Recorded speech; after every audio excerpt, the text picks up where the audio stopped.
Okay. Hello. Hello, world. We are live. We are. We are definitely live on Twitch. Are we live on YouTube? Uh, well, YouTube takes a second, doesn't it? YouTube takes its sweet time. Interesting. Yeah, we don't appear to be I'm live. in both channels. You're Lefty Larry, Mr. Audio One Ear, as it were. Haha! How exciting that is. Huh. Wait, can say some more stuff, Kurt. Sure, I'd be happy to. Huh. Here's some stuff. Stuff, stuff, stuff. Stuff, stuff it a stuff, stuff, stuff. Huh, okay. Well, you're right. That is very true. I'm just in one ear. Um, But what a nice voice it is to have in one ear. just in the one. On the bright side, I can confirm we are live on both platforms, doing Are our thing, we? etc. We're live in the wrong video on YouTube. Okay. Ah, well, can't speak to that. Curious. Um, hello world.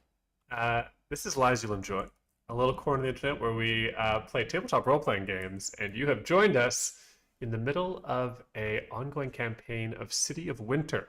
This will be our 8th episode of this campaign.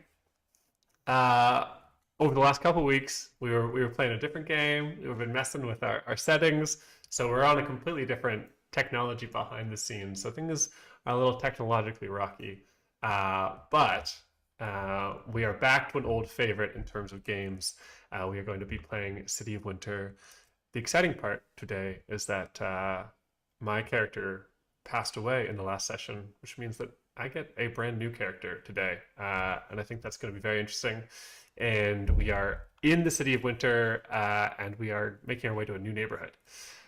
We will start playing said game very soon. Once Amanda comes to join us, our third member. So if you're here for gameplay, jump ahead in this video till there are 3 of us on screen, and hopefully you'll be able to hear me in both ears, and you'll be able to hear us play a game. That would be pretty good. That'd be a pretty good stream. We would consider that pretty good. Uh, Kurt, I don't know if you can tell, but I have massacred your overlay that you put together for a Dungeon and Dragon. Oh, I can tell. Too good to go back to the one that spells my name with an N as the third letter, huh? We're simply too cool for Too that. cool for that, obviously. Uh, Now, of course, we come here and do this most weeks, but this is we had a total failure, as I understand it, 2 weeks in a row to do anything live here, which is a completely fascinating level of unsuccess that I don't think we've ever managed to attain before. yeah. And what's interesting is that it's because we tried. For those of you at home, I think what we figured out is that we added a single additional way to display what we were doing. Previously, there was us, there was just window that shows what we're doing, and that was kind of it. Maybe another scene where it's like the pre-stream, but then adding another where it's us and what we're looking at. Oh no, no, no, no. Oh, no, no, no, no. Complete collapse, destroy everything. So we said, screw that. We're going to switch to an entirely new broadcasting software. And that is what we have done. Have you ever gotten so mad at a piece of software that you decided to learn an entirely different one? As Just, I understand it, that's what happened to Anthony and Amanda last week. yep, that is what we did. But you know what? We've been plotting to do it for a while, and so this is good. I think we're pretty happy that we have finally had a moment to do it. Um, I don't know. When I was testing this last week, I felt like the picture was nice, was smoother. So besides from my audio being a little trash at the moment, uh, could be pretty good. Could I mean, be an left ears improvement. around the world are rejoicing. Even I'm in better audio qualities. I mean, video quality somehow on this streaming service. I'm looking at me, and I'm not usually in that high resolution. What I, a strange happenstance. I should have worn socks because if I leave the screen, everybody's going to see my Everybody tootsies in can see HD. it in high definition. High def. I This is the kind of remember service we offer. Premium toe, that's actually a real service that people want, though, Kurt. not from us. Whoa, we're getting raided. Welcome on in, Fang Gang. Come in and raid. As you'll notice, I am just a secret for your left ears today. That's true, but I have both ears, so this is really just an Anthony problem. Yeah, it's just an Anthony's mic problem currently. We will fix it. Welcome, welcome, Auto Lock. Oh, hello, Legend of Lem. I know that name. Kate, welcome. How's everybody? How was Amanda's stream? I hear you guys were playing together. Uh-oh. The Legend of Lem's Uh-oh. about to make fun of me for my audio failures. When you're As when your you've one earned it, friend haven't who's you? most concerned about your technological failures enters the stream just as you're having a technological disaster. I Oh, mean, it's not like they didn't have a good chance at it, did they? well, We this had a month. technological disaster the last preceding sessions. That's just how it went. In case anybody is curious, I'm not engaging Anthony as much right now because I am quietly trying to see if it was me or Anthony who failed to install the pretty new graphics that I designed for this stream specifically. Yeah, Kurt We're has trying. created something beautiful because we're on a new software.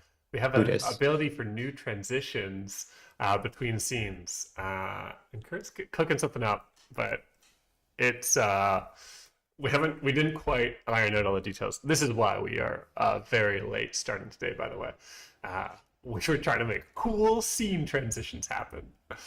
And by we, it was me. This was the time for me to make a slate. This was the time for me to be hyperfixated on something. That's not that unusual. Let's be real. It's not that unusual to have me get really deep into the mix on something, but what are you going to do? What are you gonna do? It's hard to say.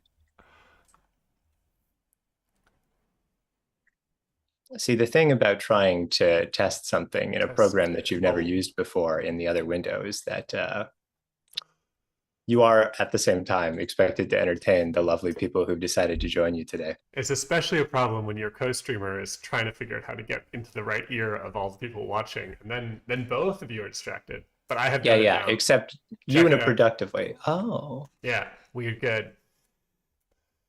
oh yeah, there it is. Sam, tell me, did I Definitive. get it? Did I get it? I think so. There you go. There You we know, the go. Beatles recorded their albums in mono and everyone liked them better that way. Exactly. That's how I do it. I don't actually give you stereo audio. Does the mic you're using actually do stereo? Probably, right? Is that how mics work? I have no idea, to be honest with you. I only recently even learned how records are in stereo. You learned how records are in stereo? Oh, like actual like vinyl records. I actually don't know the Yeah, answer to that question because there's only one needle. How do they transmit two tracks of audio? how indeed. Uh, Now, the obvious answer, perhaps it's not so obvious, but I think this might be what you would come to if I asked. Records have a groove. To explain how stereo on records works, first we have to know how mono on records works. Sure, sure. There's a track which has been etched into vinyl, Mm-hmm. and that track is a series of grooves up and down and up and down in a perfect wavelength, rendering a sound that was previously recorded and then pressed into it. This is something that we probably know. The needle moves up and down along the groove. It forms the physical sine wave, which is hella cool. If you lean your ear in real close to a record player, you can actually hear it with no amplification. You can hear the music coming from the record player, which is super cool. Which is very cool. Just a tiny little needle on a tiny little track. But how then, instead of having one audio track, how could you have two of them? And the answer is that instead of just going up and down, the needle can also move left and right along a track that has both a depth and a sort of I don't know if amplitude is the right word, but it moves left and right as well. And so now the needle is moving in two directions. But there's a problem with this, a very important problem. When stereo was introduced as a technology, not a lot of people had it. So if you sold your fancy record player that went left and right and up and down, your record player that had the multiple directions, you would not be able to serve the mono world. Like if you tried to play a mono record, it would channel through one side. Huh. It would be expecting to move in another direction. It can't work for both Okay. stereo and mono. So then what did they do? Well, what they did was instead of having the two tracks be a sort of plus sign, they rotated it so it's diagonal. Now there's a groove running this way and a groove running this way, and a mono needle only goes along the center. But a stereo needle can manage to pick up the difference in both of those grooves. And that's totally fascinating. What? Others can explain it better than I can, but essentially, yeah, the groove is not just down, it's actually sort of bi-directional. Whoa. Extremely cool. Is the needle just a different shape? Like it like slots in, or is it like literally just the same needle? Now, But critically, it needs to be able to do both. So whether a stereo, hold on, get yourself a needle that can do both. get yourself a needle that can do both. Me explaining, never mind. What? There's truly no good place that that could have gone. No, I'm terrified. Um, I'm really trying to learn and regale the stereo and mono situation at the same All at the time. same time. For those of you who just come over from Amanda's stream, little update if you haven't been here for a bit, or maybe you've forgotten. It's been a long time since we had a successful stream and a stream of this game. We are playing a game called City of Winter today. City of Winter, one of our favorite games we've ever played on stream. We've played quite a few sessions. This is a great time to jump in. I am playing a brand new character. In City of Winter, you play as a family of refugees who are fleeing this sort of like mystical evil, the Umbra, that is sort of sweeping across the landscape. For the first half of the game, we were trying to like kind of flee from this mysterious evil to the City of Winter. We like kind of found ourselves in many places along the way. Amanda's character was like 6 years old when we started the game, and now she's like 60 something. So just to give you a sense of kind of the amount of time that has passed. And now we are in the City of Winter. And last session was the kind of session we arrived. So now we're trying to find within the City of Winter where is our home. And this session we're on our way to a place called the Holy Well, I think. Yes. I was worried that I'd mix those two words up. Well, holy. Well, Uh, holy. uh, and I think all that we really know is that, like, that the hallowed ones live there, some mystical place. I think some interesting, freaky stuff will happen. So, if you're down for some kind of like bizarre, mystical, magical realism, you're in the right place this evening. I'm very excited that we're playing City of Winter again. And I'm also very excited that we are currently live on the internet.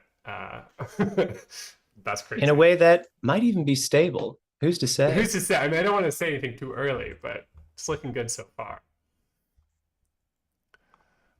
What Kurt says is true. We just tempted fate by trying to have, like, this is literally what happened. We were trying to have a screen with the map and then also our faces on it at the same time. Something that I've been trying to do for a long time, but just never had sort of the occasion for. But we were trying to play this game where we were like drawing a map of a dungeon, but also, but like the whole content of the game was like drawing the map of the dungeon. So we needed the map and we needed our faces all at once. And I think that just like absolutely overloaded either my computer or the software we were using, and wacky stuff happened, and the internet rejected us, told us to go home. I mean, sometimes you just can't be accepted by the internet. Yeah, It's a tricky it's a fickle situation. place. You think you got it figured out, and then no, maybe you don't. Maybe you don't. Maybe you I don't. am cold. I wonder if I should Oh, zip up this hoodie. oh no. Yeah, who's to It's say kind of a why? chilly day. Is it chilly in Ottawa? Probably. I haven't been outside. Mm-hmm. That's something that other people do. That's not a Kurt activity. I'm too busy. I've got too many weird little projects. He does I have a can't be lot of going weird little outside. What am I projects. gonna do out there? I could be in Hey, here. Lem, thank you for subscribing. It's very sweet of you. Oh, that's I'll nice. buy you a coffee sometime and then we'll like kind of equivalate. But for now, you pumped up our subscriber numbers, so I appreciate that. And you've enriched Jeff Bezos. So, you know, all around, a win for all of us, all the parties that matter. You, me, Jeff Bezos. Those are the three. Yeah. Got it covered. That's all I can really ask for. A little Kurt. for me, a little for Bezzy. Kurt, if you had to choose one celebrity to guest on our stream, and there's never been any guests on our stream ever. So, first guest on our stream, but like more than uh 500,000 people in the world need to know who they are. Who do you Oh, that's choose? hard. They can be dead. That's the funniest addition. 500,000 people need to know who they are, but they But they can be can be dead. dead. They can be dead. Rob, I don't know who this person is. Matthew Illard. Wow. Matthew Lillard was, Lillard. I'm sure he's done more important things than this, but he was notably Shaggy in the Scooby Doo movies. Oh, really? Whoa. I mean, you know what? I said that. Lem said that. Just Rob said that. Okay. I was like, no, people Shaggy, must Shaggy, know him from Shaggy. other things. He Okay. can't This just is be Shaggy. Shaggy. Rob, No, it seems. do you love Shaggy? Is that why? Or is like, or you're like, the vibes match? Like, you know who would be a great friend for Kurt and Anthony? Shaggy. Got me banging on the counter. Got me banging on the No, sofa. not that Shaggy. No, we Not don't. that one? No, Nah, no. we don't want him on the stream. Yeah. Oh, cramp our vibe, Wow. huh? Kate and Lem now jumping in. In Scream. Scream. Yeah, those are similar era, right? If you were acting for Scooby Doo, you could also have been acting in Yeah, Scream. And I that all feel makes like sense. there's overlap, right? Because Sarah Michelle Gellar, is that her name? That's the name. Buffy He's in was Five in Nights at Scooby Doo. Freddy's. Who does he play in Five Nights at Freddy's? Knights. I'm five. Does he play the like security guard? Because I guess he's probably the right age for that. I mean, security guards can come in all ages, can't they? Hey, you know what? Good point. Baby security guard. The I really had to manager. think and figure out what SMG was, even though I'd just said Sarah Michelle Gellar. Robe. I was like, sounds like weapon, right? Submachine gun. It is a weapon. It is a weapon. Well, Pita. there you go. He's in that movie. That's great. Fascinating. I mean, I guess it's a big movie, right? Five Nights at Freddy's is a huge property. It's one of Yeah. those things that I'm simply too old to know anything about. It's like a Okay, Roblox. wait. Can you tell us everything you know about it? Yeah. Five Nights at Freddy's was originally developed as a sort of one-off, low-budget indie spooky game in which a group of animatronics plague a it's essentially an abandoned Chuck E. Cheese, and you're flipping back and forth between cameras and going through. Something inexplicable happens that I don't know what it is, and this series becomes wildly popular, and more games get made of it, CLM. and people become really invested in like the lore of it. Yeah. Well, Yeah. ooh, BG3. That's fun. Is that I should Baldur's try it Gate? sometime. Yeah, Baldur's Gate 3. Okay. What do you know about Baldur's Gate 3, Anthony? Well, Baldur's Gate is a game for if you don't have any friends but you want to play D&D, so you have to play it on the Mm-mm. computer. And it's basically exactly the same thing as D&D, but it's on the computer. And Neverwinter Nights was also another game that maybe was different than it. And Baldur's Gate 3 is new-ish. How'd I do? You can play it with friends, is the thing. And Yes. indeed, that's what Lem is leaving to do. I guess I did know that, but okay. You don't have a dungeon master, so you have to play it on your computer. Right, right. You don't have a friend who's willing to do a service for you. Yeah, so you don't have that kind of friend. Other kinds of friends. Somehow a big campaign I love died. Oh. Oh dear. Oh, I see what you're talking about. You're talking about me. Ha ha ha ha ha ha ha. Yeah, I wasn't the reason that campaign died. Scandal. Scandal. Vamp plays us on the other side. Oh. BG3. Secret BG3. BG3, not to be confused with BGD. BDG, Big. Brian David Gilbert. Oh, I was Goes going by to say Big personality. Dick Genergy. Yeah, yeah. Yeah, Jenna loves when you use that name for her. BDG. Uh, Brian I'm really David Gilbert. curious who you can end up being. I simply don't know. Wait, what? I don't know who you're going to end up being in Oh, this game that we're me. going to play, Yeah. this City of Winter. Yeah, yeah, yeah. Well, I mean, there's an obvious candidate. Yes, there is. And I tried to do that for you. You were Oh, very careful. What's that? just hear something. I must attend to something. If you Ah, could continue to vamp to our audience, I will be Vex right back. 13. Excellent. See you soon. Ah, just me now. Excellent, as I've always wanted. I have this terrible fear that I have left Amanda waiting in the waiting room of the Zoom call, and I'm not going to come get her. But I did not. I did not. Phew. Ah. Okay, bye, Lamb. See you later. Enjoy Baldur's Gate 3. The problem is, folks, I don't know anything about video games, and I feel like it's a real flaw in my whole like persona. Yeah, her mom did call her Kate. That's true. She is just talking to her mom right now, and I'm talking to you. And in some ways, you're my mother. Um, when it comes to streaming, you know, you've raised me from but a pup.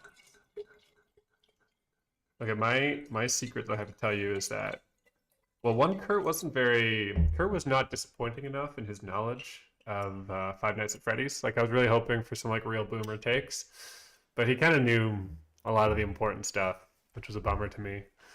But what I need to say is that I had a past career as a children's author, which I mentioned sometimes in the show.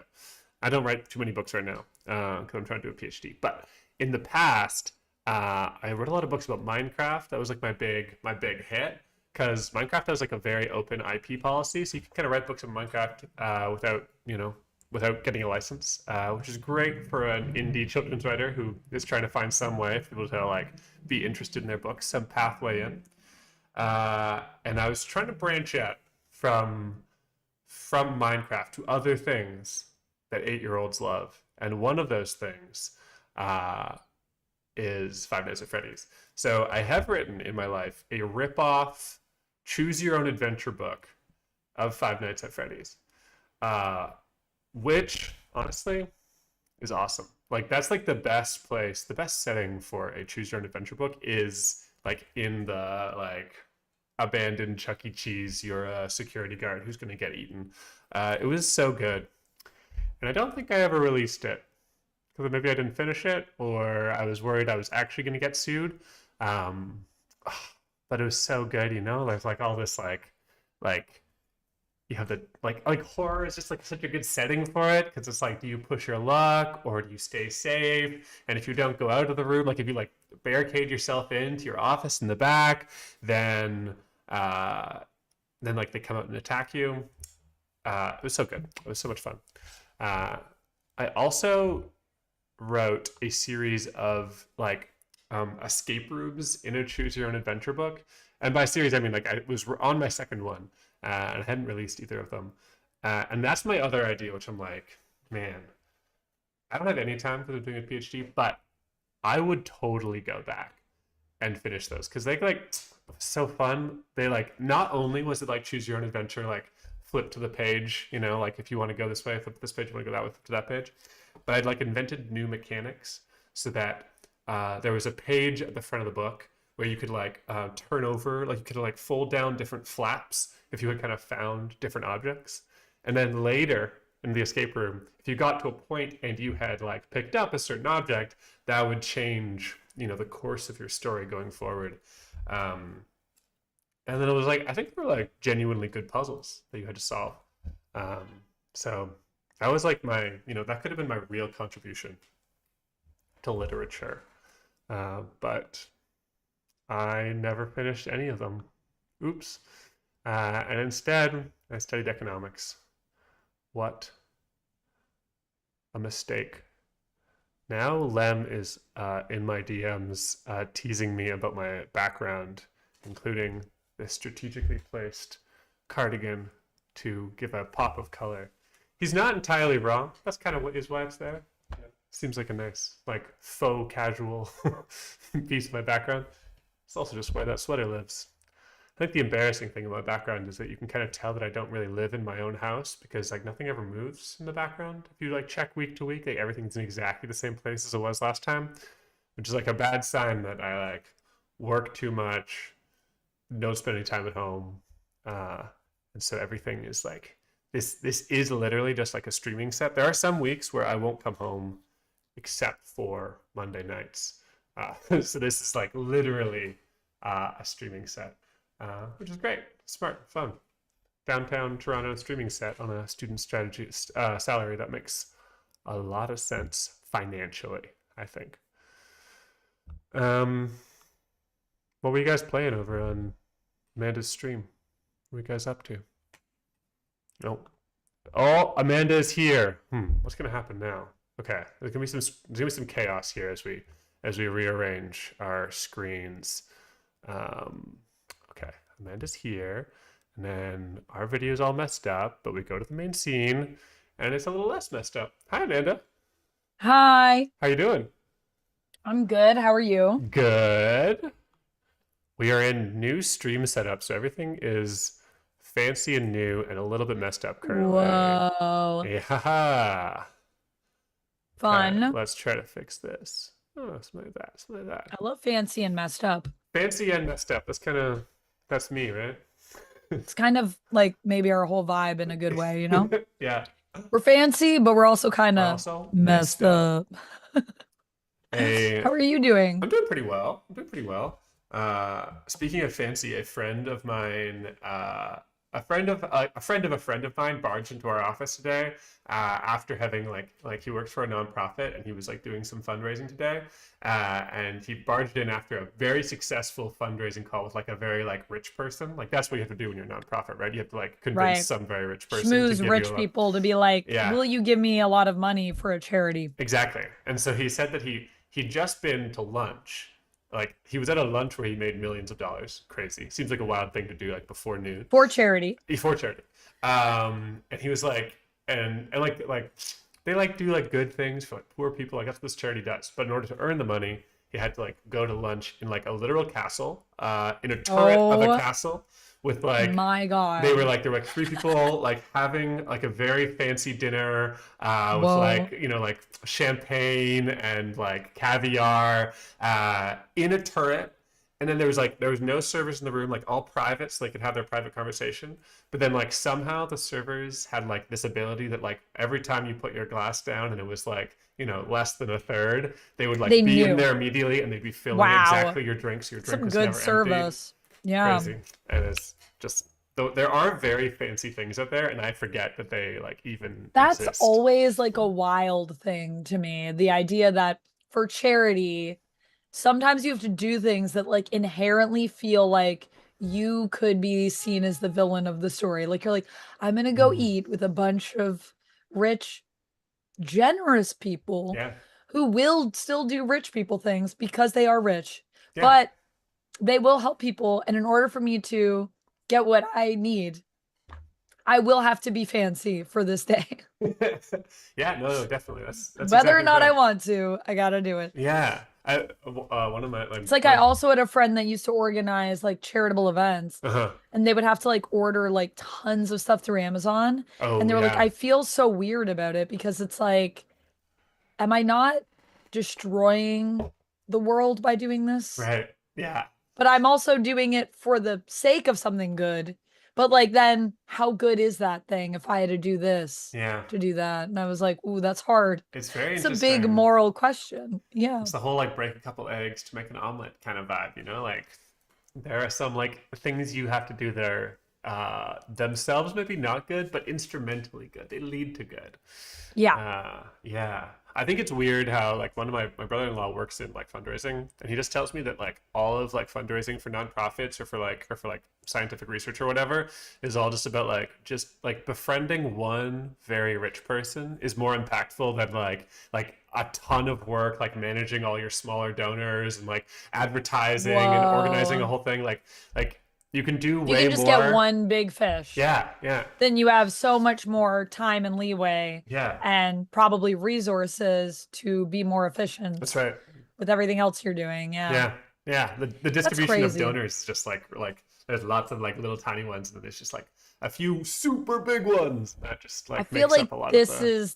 that is the world as well. That I feel like speaks so much to me of like where we're at as a civilization. Yeah. How are you doing? How I'm was your doing stream good. today? I guess everybody else already knows how your stream was. This is just for me, but It was really good. We played some Marvel Rivals. We actually got in quite a few matches, even though it was a shorter stream for me. I was up till like 5 a.m. last night playing Pragmata. whoa. Yeah, I finished Pragmata last night, so we stayed up late. So I did say to people to like that were there last night, like just FYI, if you don't see me till later tomorrow, you know why. And What if anyone's is asking, what is Pragmata? Pragmata is a game about a man who goes to the moon to a colony that's like a space station, actually, that's on the moon, that is they have like a giant 3D printer. Like, imagine if you could print a space station with the 3D printer. Okay. That's the level we're talking about. And you can print Okay. trees with it. Sick. So, this is like future tech. We're in the future. Yeah. He's going to the moon to like check out what's going on in this space station. And then they get there, and then there's this big like shift, and then everything starts kind of falling apart. And they're also talking about before this happens, like, oh, like, isn't it true though that like when you print this stuff, it's like not very durable? And I'm like, It's not very durable. Uh-oh. aren't we like in a place that was made using it? Like, should we Are we concerned should about I be this? hearing this conversation right now from my two teammates? So, anyways, all of your teammates die. And the robots start attacking the people, and there's a lot of robots that run the station. Okay. Um, and then it's just you're just this guy, you're alone, and you run into a little girl that you're like, what is this little girl doing on this station? I thought this was like scientists and robots. And turns out she can hack things because she is a robot, but she is a robot that looks like a little 6-year-old girl. Okay, that's And she cool. acts like one too. Like, she gets excited about stuff and she'll be like, what is this? This is so neat. But then she can also speak in binary. So Sick. that's her thing. You call her Diana, and it's about kind of their journey through the space station. Hugh, who's the male character you're playing as, he's trying to get a message home to Earth. And when he starts out the game, he's like, kids are like, whatever, like, who would even bother with that? And then through the relationship that he makes with Diana, the little robot girl, his heart like melts over time, and he just like becomes super protective of her, even though she's a robot girl. That's so sweet. Yeah. And there's like a whole mystery you uncover about like what happened in the station. Why did the robots go crazy?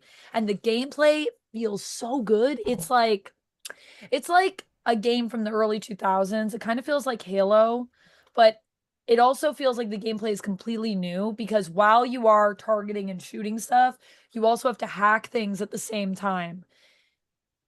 So those things are all happening Wow. simultaneously. So you're Wow. like dodging, shooting, hacking all at once Sick. because you Is play there as both of like them together. what is the hacking like in the game? Like mechanically, do you have to solve So shit or do you like just like click on stuff until it's hacked?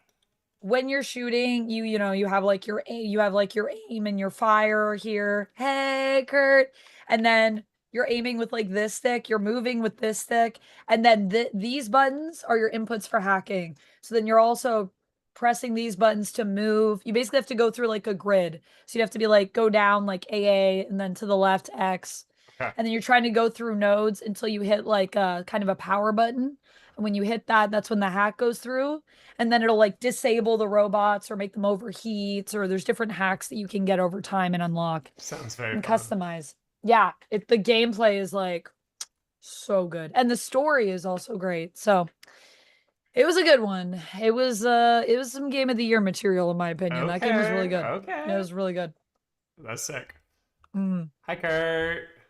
Hi. Look, we're all What game were you together. talking about? We We're are all talking about together. Pragmata. Pragmata. I Do don't know you why I know asked. Amanda and Pragmata? I have almost zero overlap in the games that we play. Pragmata is a new game from Capcom. It's a new IP. Nope, the audience already heard it. I don't get to hear it now. I can That, watch the VOD if I want to learn about it. I mean, You it's can, but already I didn't ridiculous. say any of those things, but that's what the game is. It's like a new Capcom game. But you were Gotcha. playing it on stream last night, yeah? Mhm. Yeah, okay. So the audience already has seen this all. They've seen it all. We got one They know. review for me. Let's do it again for Kurt. And then Yeah, can you you just can recap look it up. all your streams from the last like week? Because I haven't tuned in. So You can go back and watch the VODs. They're available on YouTube and on Twitch. amazing. That's a great plug. And let's get to plug in ourselves, which is to say, introduce us. Hello. We're Lies You'll Enjoy. All three of us are here now, and we are in more sparkling clarity than you've ever seen us before. That's right. I have two eyes.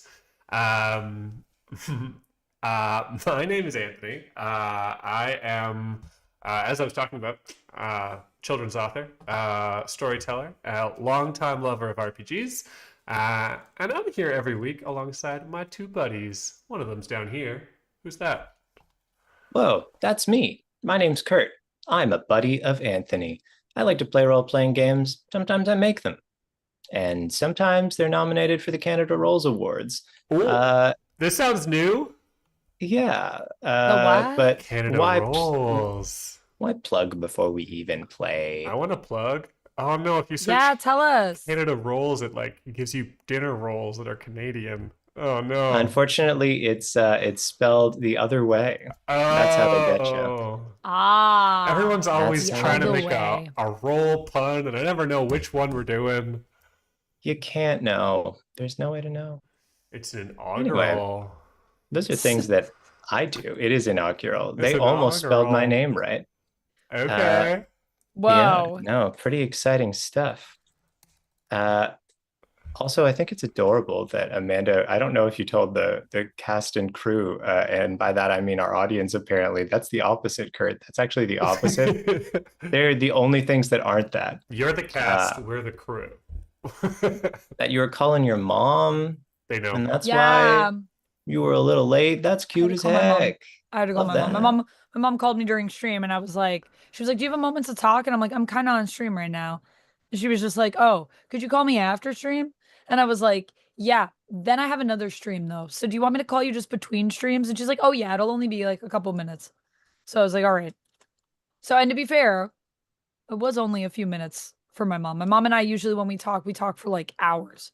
We could talk for forever, my mom and I. So it was a relatively short conversation for It's us. for not talking forever. Yeah. My mom was like, "Sorry, you have to go to stream. I'll go to stream."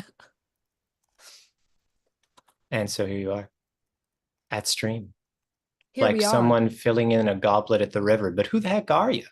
Yeah, Well, who are you? although I do love to fill a goblet at a river, most people know me as a person that plays games and talks about books and movies and TV on the internet. My name is Amanda. You can call me Vamp. I am a streamer, a YouTuber, a cosplayer, an actor. Actor. Actor. What else do I do? That's pretty much it, I think. I'm a model, I guess. That's part of it. I guess. I'm a model, guess. I guess. I guess. And I also love playing tabletop RPG games, which is what brings me here to Lies You'll Enjoy, where I get to play with my lovely friends Kurt and Anthony every week. But yeah, if you guys want to find me, you can look me up as Amanda McKnight or VampX13 on the internet. That's what I usually go by. And that's me. Hello, everyone. Hello. Hello. And as I've been saying, we are here to play City of Winter, as you can see down here in this corner. That's right, we're back. It's been at least 3 weeks, I don't know. And we've been cursed by the gods of streaming to have many half funky streams that kind of like were like kind of those zombies that had their like guts trailing out and no legs. Kind of started, no end, you know. But we are back. We're playing a game that we love. City of Winter we've been playing for the last couple months, and we are returning to our 8th session of the game. Very exciting things happening. To give you a recap of where we are at, we have journeyed from our home in Rivertown. Not true? Rivertown? Riverlands? River something.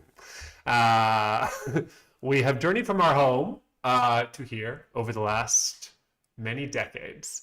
I was saying earlier that Amanda's character was like 6 years old when we started this game and is now 60 something. And we have been making our way, escaping from this mysterious evil called the Umbra. It took Amanda's character's mom. It has destroyed buildings, turned places to mud and muck along the way, manifested as plagues and fungus as we have traveled across this land. And each place we've tried to call home has been destroyed by the Umbra. But we have been on our way to a place rumored to be safe from the Umbra, the City of Winter. And after a long journey, we have made it. Last session was our first session in the City of Winter. We made we landed in the city in a place called Glowtown, which was sort of like a mining quarter of the city. And there is way more city to explore. What Amanda and I didn't realize necessarily was that the map that took us to the City of Winter felt like the whole game. It was pretty significant. Turns out there's even more locations in the City of Winter than there was on the way to get here. So are we halfway through the game? Could be. Who knows? We'll find out. This week we have decided to move on from Glowtown. In our last session, my character, Saffron, passed away. And our character sort of grew out of what Glowtown represented for them. It was a place of loss in some ways, and it was just a place to kind of get your footing in the city. But now it's time to find our home. So we are on to a new neighborhood area of the city called the Holy Well. That's catch you up. That's an excellent catch us up. Also, You nailed it. Kurt's about to have a baby, but not Kurt. And not in real life. Actually, that was in the past because that happened at the end of our last session. That's so true. Probably it's been a good while. Yeah. Well, we time skipped, as we do. Correct. Yeah. But we never actually got to see the birthing, right? Thank God. Let's do That stuff's it. Flashback messy. scene. We were just like, baby was about to come, and now baby will be here. Kurt has had a baby. Yeah.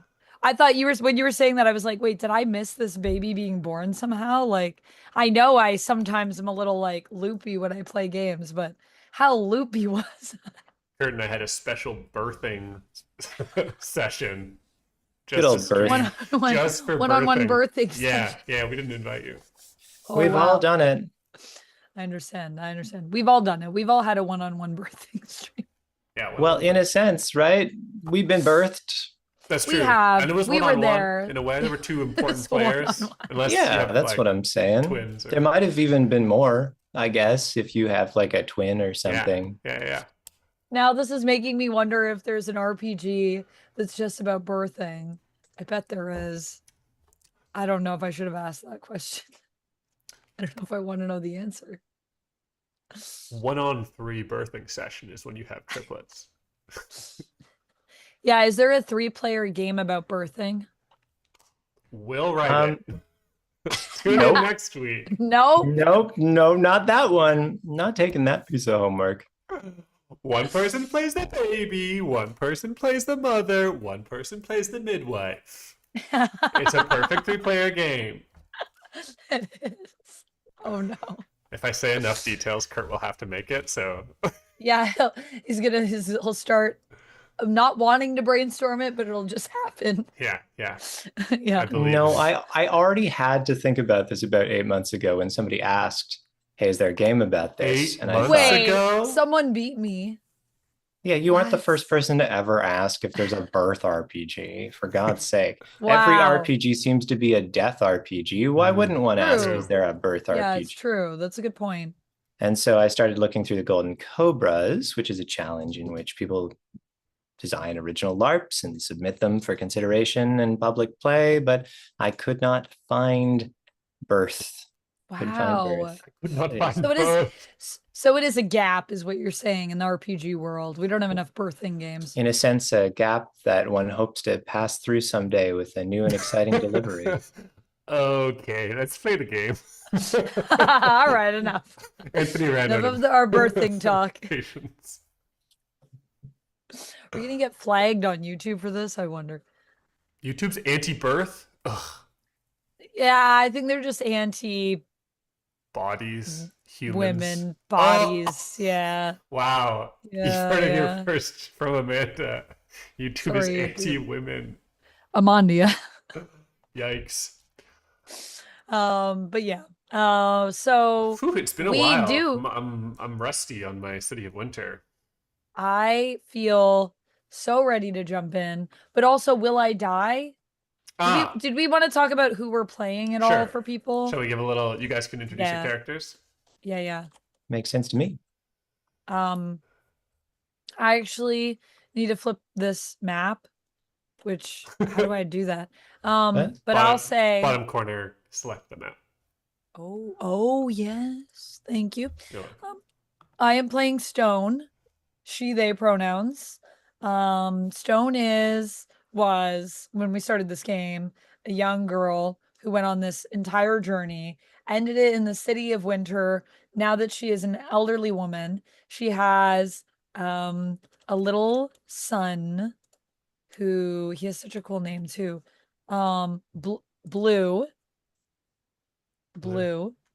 And she also has kind of an adoptive daughter or sister, depending on how you want to look at it, Apricots. And her father just passed away in the last episode. She was essentially raised to be kind of like one of the elders of her tribe, of her people, a leader of sorts.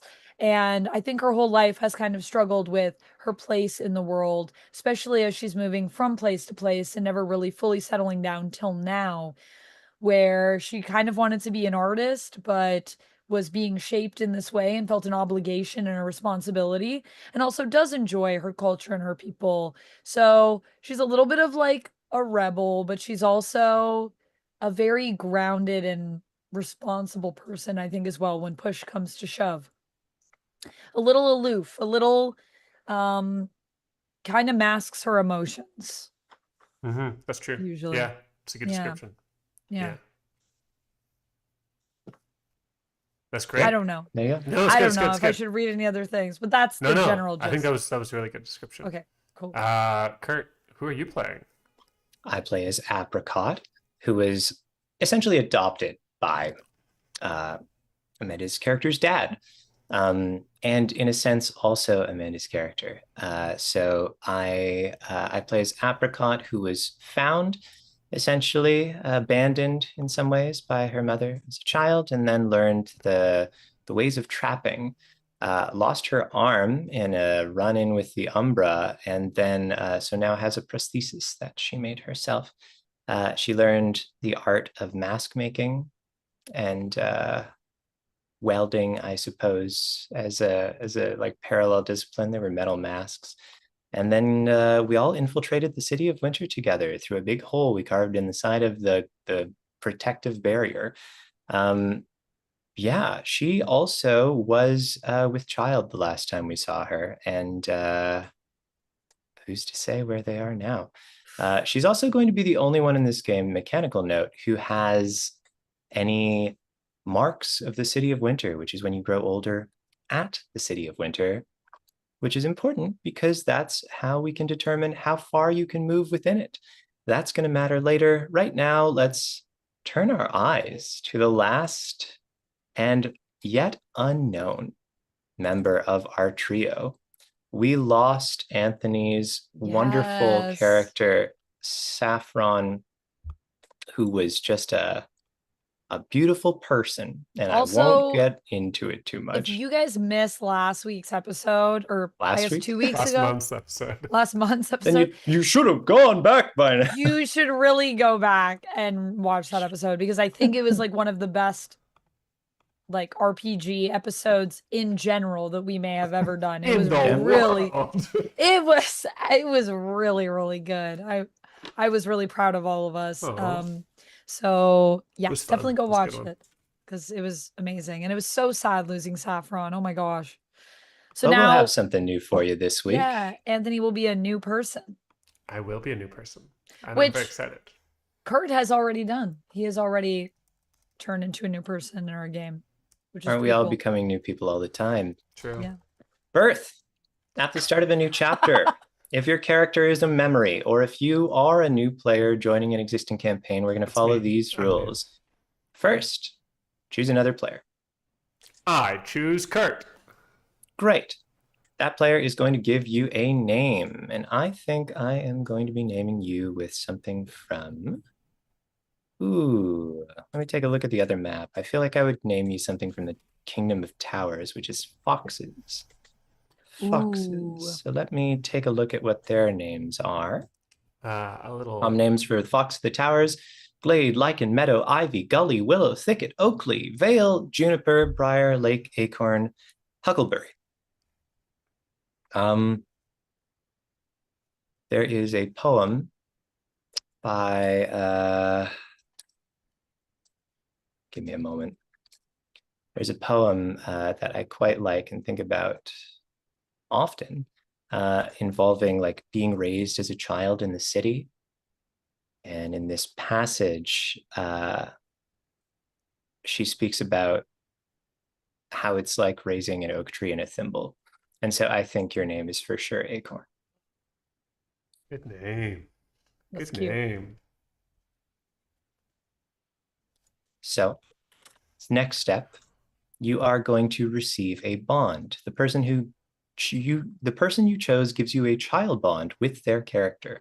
Write down the bond they give you on your note card. Well, I mean, look, I think, look,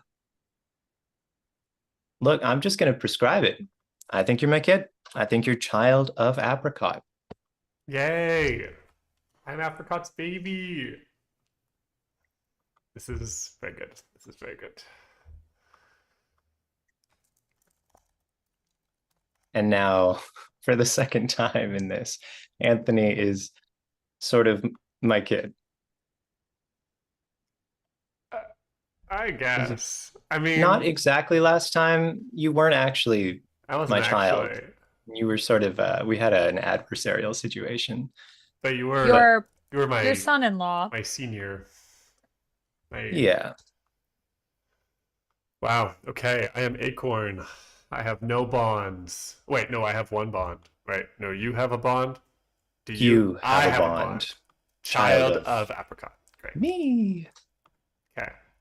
I will show you all the playmat, but I have done something fun / stupid and tried to add our faces to the playmat so you can see us. But when I click over there, it's going to What? be chaos. It's going to be absolutely, and I couldn't, we weren't all on, so I couldn't line up all the videos. So it's going to be So you silly. may need to adjust. Yeah, So funny. there's going to be a, That's cool though. a problem, but then you can see us all over on the map. Should we do it right now? Here we go. We're going over to map of vision. Oh, it's not terrible, but it's Oh, I not gotta look. good. That's It's not funny. terrible, but it's not good. Yeah. You love to see it. What? You'll also be choosing a token, which is a great opportunity since you're Ooh, already that's in map exciting. of vision. Oh, it needs a little adjusting, but it's still pretty good. It's not bad. It's not bad. But you can see us all, which is kind of fun. Yeah. Okay, I get you the token. Where did our tokens go? Oh, they're all over here. Okay, wait. You guys, your tokens are on the board. Oh, but there's duplicates of your tokens because we flipped the Hee hee. map. And I guess there were a couple things that were already here, which is funny. I really thought we were going to have to trundle everything over. Well, I know exactly what I'm choosing. Because when we first started playing, we all wanted to be this weird moon thing. Yeah, and then we none all of us wanted to be the chose it. moon. And now it's time. Oh, now it's time. It's time. I'm going to He's Great. going for the moon. weird moon thing. Yeah. Okay. There you go. There you And go. so now we're ready. We're ready. It's time to play City of Winter. But remember, one of us is an Might elder. die. And so at the start of this chapter, Amanda has to roll. Like a D6. Yep, like a D6. And if you roll a 1, Let me just grab a D6. Hold on. I want to actually roll it. I don't trust these online dice. Yeah. she's really earning her elder stripes with that comment. I don't trust these online dice. It would be brutal to have you both go like Back boom, to back. boom. It would be. Yeah, What would it do to the family? that's something that's hard to know. But it's a very low likelihood, right? Because Yeah, only if she rolls a 1. only if she rolls a 1. It's getting me all. I mean, I'm kind of cold, so I'm a little shivery, but a little shivery. All right. I will roll a die. Okay, roll a die. I have grabbed these ones that are gemstone dice, so feels appropriate for stone. Although I will say I do wish I had some that were made of like a rough stone. This is now making me think if I were to get some dice for this character, that's what I'd get. Why are you making a face? You think I'm gonna die? Well, we Just it's coming, you know. All right. You gotta roll Well, dice. only if I roll a 1, right? Yeah, that's right. But that probably won't happen.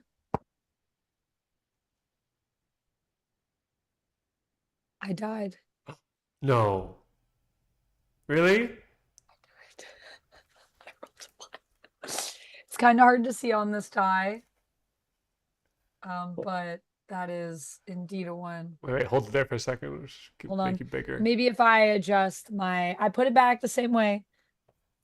Oh, shit. Fuck, I knew. Shit. I don't know how, but I knew. How did It's you know that was about to only happen? me. It's only you. Ah! That's You're the really only sad for established you. character.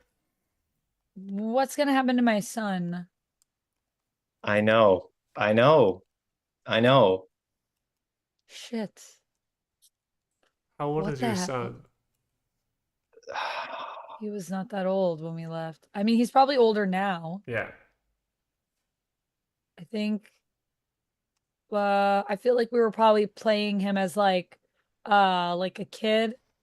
He was a kid. Like I think Kurt, did you Oh, play yeah, my yeah, son? Right, we in a played scene? Blue last time. Yeah, I played your Yeah. son. Yeah, I would say So he's like, you around know, 8 to 10, maybe. yeah. So he's like Maybe a little older. a very young adult. Ugh. Shit. Mikey says he really hates this game. Shit. I Who know. could blame him? I know. It's the I'm most sorry. perfect, terrible And game. Stone literally just lost her dad. I wonder if that's why she died. And she said she broke her hip at the end of the last chapter too. Doing that dance. Oh, Oh shit. yeah, because we were describing how the dance tradition Oh, was And, forgotten, and I said that she broke her hip and then she was never able to, or her leg or something, and it was like an injury that never really fully healed. So she like couldn't really dance anymore like she used to. no. That is Oh my like literally the beginning God. of the end for people though, often, isn't it? You know, you hurt yourself in a way that impacts something that like you would have always done every day, and that like can change. That can entirely mess up your life, I think. Holy hell, dude. Shit. Okay, well. Okay, well, yeah, trust me. I'll try to hold it up. We'll see if this will. No, I trust you. I don't think Yeah. you'd pretend. It really doesn't want to show us. Amanda not becoming a makeup influencer autofocus soon. wants to just be a butt. That's what it is. I need to open my camera settings. Whoa. Whoa. Went full Christopher Walken there for a second. I don't know how I do that, but yeah, it is a 1. It's kind of hard to see because it's gray on whites. I think if I rotate it a little, you guys can probably see that that's a 1 shaped. It's all right, Amanda. Okay, Wow. well, So Okay. remove your token from play, and then you're going to make a memory bond. Grieved, honored, remembered, reviled, forgotten, disavowed, or succeeded by.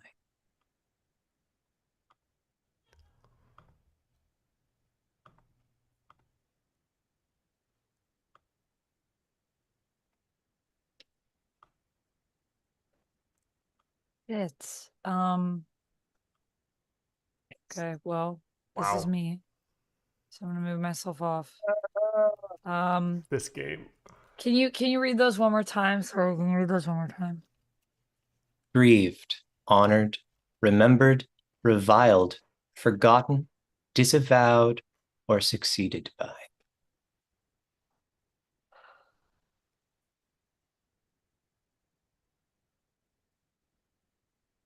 I feel like grieved, maybe. Yeah, I grieved don't by think that who? this was like, I feel like this was kind of sudden.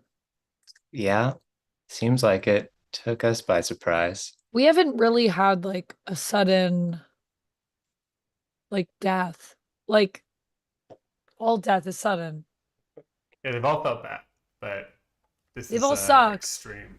This is like just really shocking. Like I just didn't think I was gonna die. Like I knew it was possible. Oh, Saw you as a kid. Okay. Grieved by who? Um, you gonna pile up more things on Apricot, or oh yeah, I you think we also gotta have give it to blue Apricot. I and don't know. yeah, I do. Yeah, oh, yeah, because I add it to my thing. yeah. So you can choose whoever you want it to be with.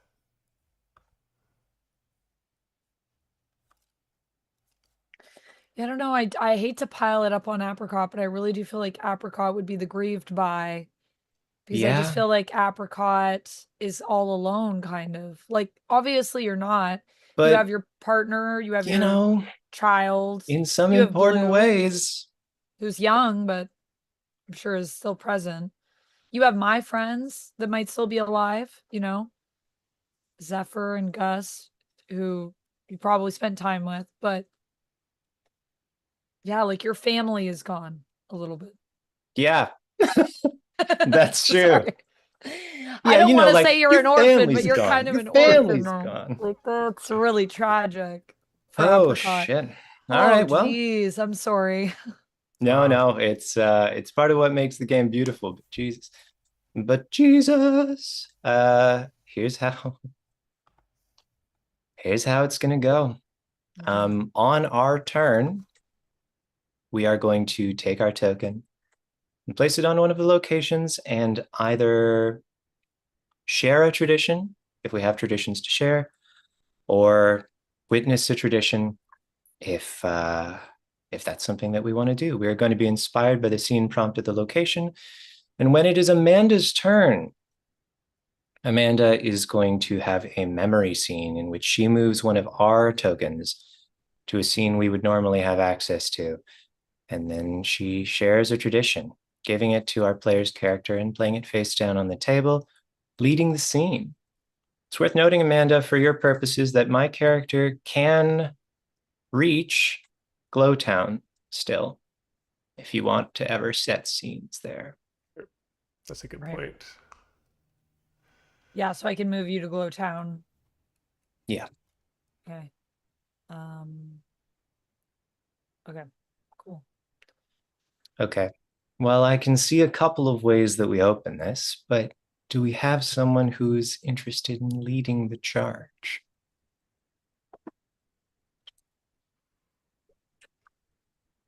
It's weird feeling like I don't belong to this game anymore.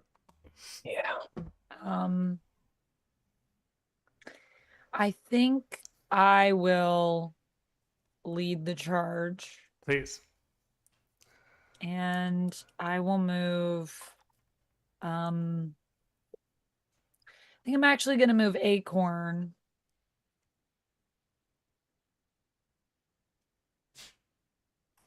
to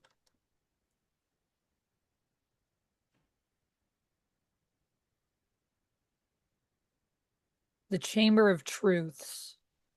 Okay. I think that the Chamber of Truths is a place where you have to go. It's a place where you go to when you want to face who you are and the reality of you. And it is these areas, these rooms that are closed off in a larger chamber. So you go in, and I imagine it's all kind of stone. It's this big stone building that in the center has a fire. And after meditating for a certain amount of time by the fire, people will go into the chambers, which are rooms that are completely mirrored, to look at themselves. And it is believed that through the confrontation of self, you can discover deeper and more meaningful truths that have been hidden away within your own mind and subconscious. I think Acorn has come here. Do I set this scene like this? Do I tell you what you're doing? Yeah, you're going to choose Is a that tradition okay? card to share with the player's character, and you're going to Yeah. lead the scene as you would a normal tradition scene. Role Okay, playing is the okay. memory of your character. All right. So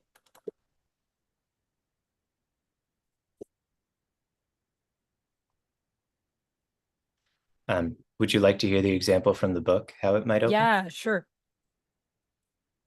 I think I know what Someone card I'm playing giving, a but I just want to make sure. someone playing a character named Apple says, "We see Chaot with the rest of his family down by the waterfall where the lion folk have permitted us to make camp. It's the time of day where normally Apple would sing the morning song, but now you just hear the rush of the waterfall." And then Chaot's player begins to speak. So, do I reveal what I'm gonna give, or I just know what I'm giving? You can do it either way. Yeah, You your can have call. it in a reserve if you want, or you can let us all know if you want help getting there. So, this is, I think, a place where Acorn has gone to try to find a way to help their mother, who has just lost her sister, her mom.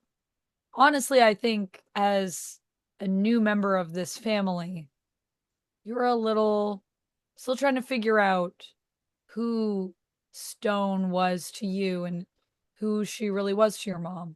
And I think that's kind of why you've come here, to try to figure that out, to try to figure out how you can best help your mom through this time, because I think you can see that she needs some support. Is it strange that I've come here all by myself as a child? I think, well, I mean, I guess the question is what age are you thinking you are? Or without going into specifics, I am describe what level of childhood you are. but a child. But a babe. I can, you Can you know, read? Can you write? Can you walk? Can you talk? I can What definitely level? walk. I can definitely You can talk. I walk, you can can talk. maybe read. I can probably not write very Can well. maybe read a little bit, but not Yeah. write great. Okay, okay. Yeah, so I think maybe you've come here with your father. Briar. Okay, nice. Do you want to play Briar, Kurt? Sure. Um, I'm holding on to your sleeve, which is what I like to do. And like I like have it like clasped entirely closed so that your hand is like enclosed in a tube of cloth and cannot escape. And I'm tugging your nicely knit sweater out of shape as I tug on the end of your sleeve for comfort. Well, you wanted to come over here, so Can it'll we be all right. can we go near the fires? that's what you said you wanted to do. So I'm here right with you. Okay. Because teacher says that if you go near the fires and you stare in, you see things inside you that you maybe didn't see before, and they start to come to like the edges of your eyes. But then you go into the chambers in order to clarify the smoke, and see into it. So I think there's things in me that I should see. Um, so will you stay close? I will. Miss Olive told me all about what you plan to do, and yeah, I'll be right here every step. Acorn hasn't done this before, uh, but it's important to them to be the one leading the way. So let's go of Briar's sleeve and steps up towards what I imagine is sort of a small cluster of people, almost in meditative poses, heads down, staring into the fires here in the chambers. I nestle my way between two people, and I feel the bask of flame on my face, the heat entering my nostrils like a sunburn on my cheeks. And I stare into the red-blue flames. I think as you look into the flames, there's an image that catches your eye. It's an ox pulling a cart. It's a bit of rushing river.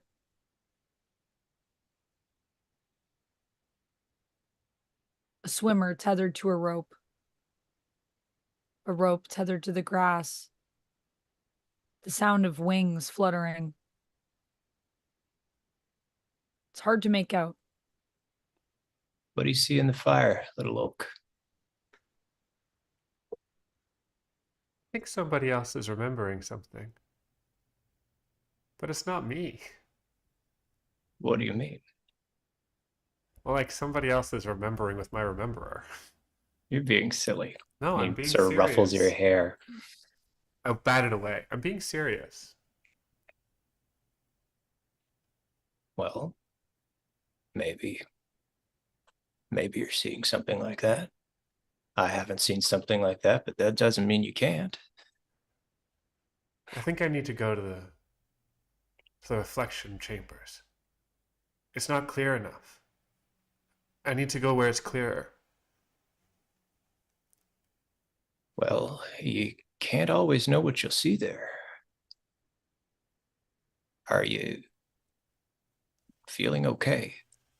Or do you feel strong? I feel curious, but scared.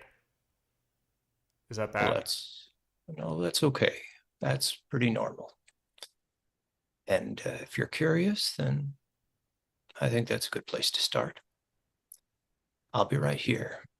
I can't go in there with you. You have to be looking, but I'll be here, And you'll stay here? right here. Will you give me a good luck kiss? Yeah. And he does. Okay. I see one of the crystal chambers off the side of this. A bit of a stairs climb up to kind of the cave entrance that goes into it. I set my eyes and I walk sort of in a dramatically stiff manner, keeping my arms down by my side, trying on the act of serenity, of sanctity. And I make it to the door of the chamber, and inside it's just pure reflection. What does it look like when nothing reflects on itself 100 times, 1,000 times, infinite? As I step into the middle of the chamber, rounded on all corners, a slightly uneven surface. There are so many of me staring back at me, and so many of them behind them, watching over their shoulders, lines of me out in every direction, everywhere I look. I stare into my own eyes, looking for something.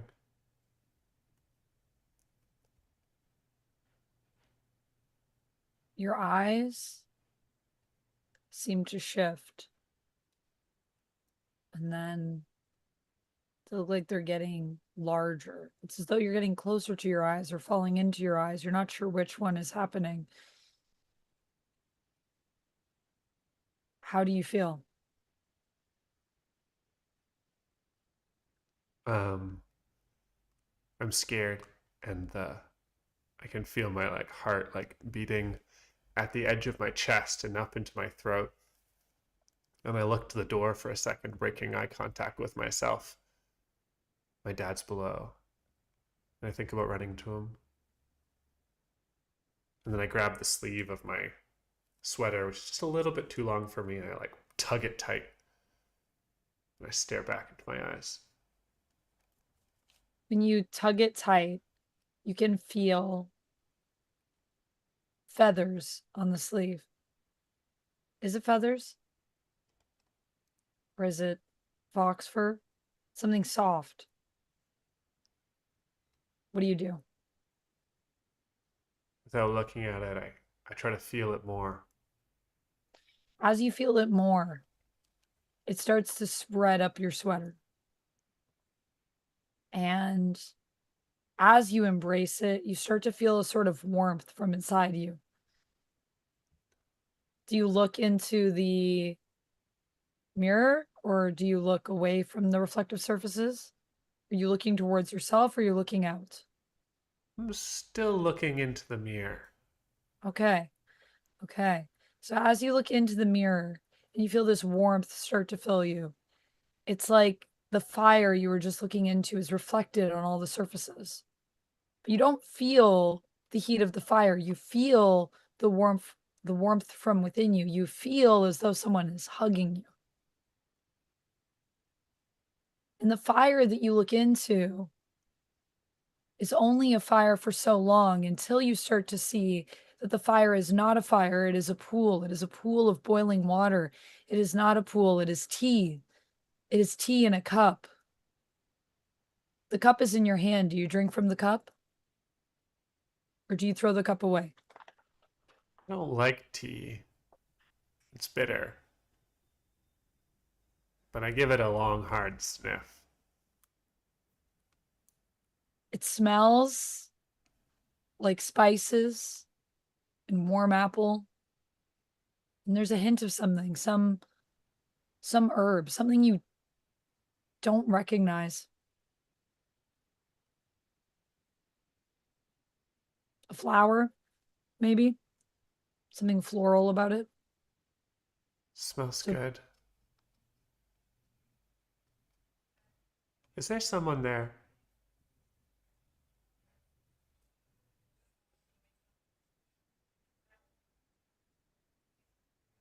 No one answers. It's just you in the cup. Fine. I drink from it. When you drink from it, all of a sudden everything goes dark. You're asleep. You're dreaming. Except this isn't your dream. It is your dream and it's not. You are dreaming of someone else. You're dreaming of someone who is dreaming of you. This is Stone's dream. Dreaming of you. Dreaming of you playing out in the rain that one summer when you were dancing. Stone danced with you. You were so small. she could twirl you with one finger. And you used to love to hang off her fingers, hang off her arms, and you see yourself swinging. In one swift motion, it's you, in another, you're gone. And then you're back in the room. And you're staring at the image of a woman you've never met. She looks like stone. Is it a she? Is there a man? He smiles back at you as he sips from his tea. And then you realize you're awake and you're in the room. And you're looking in the mirrors. And what do you see in the mirror?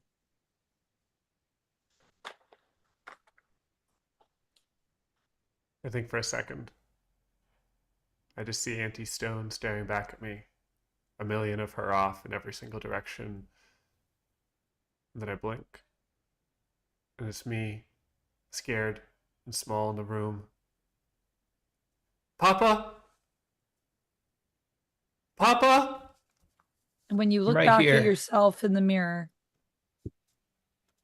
you feel scared and you feel that. But the mirror version of you meets your gaze and just blinks. And I run from the room and into Briar's arms. What tradition card are you giving me? An oath of stone.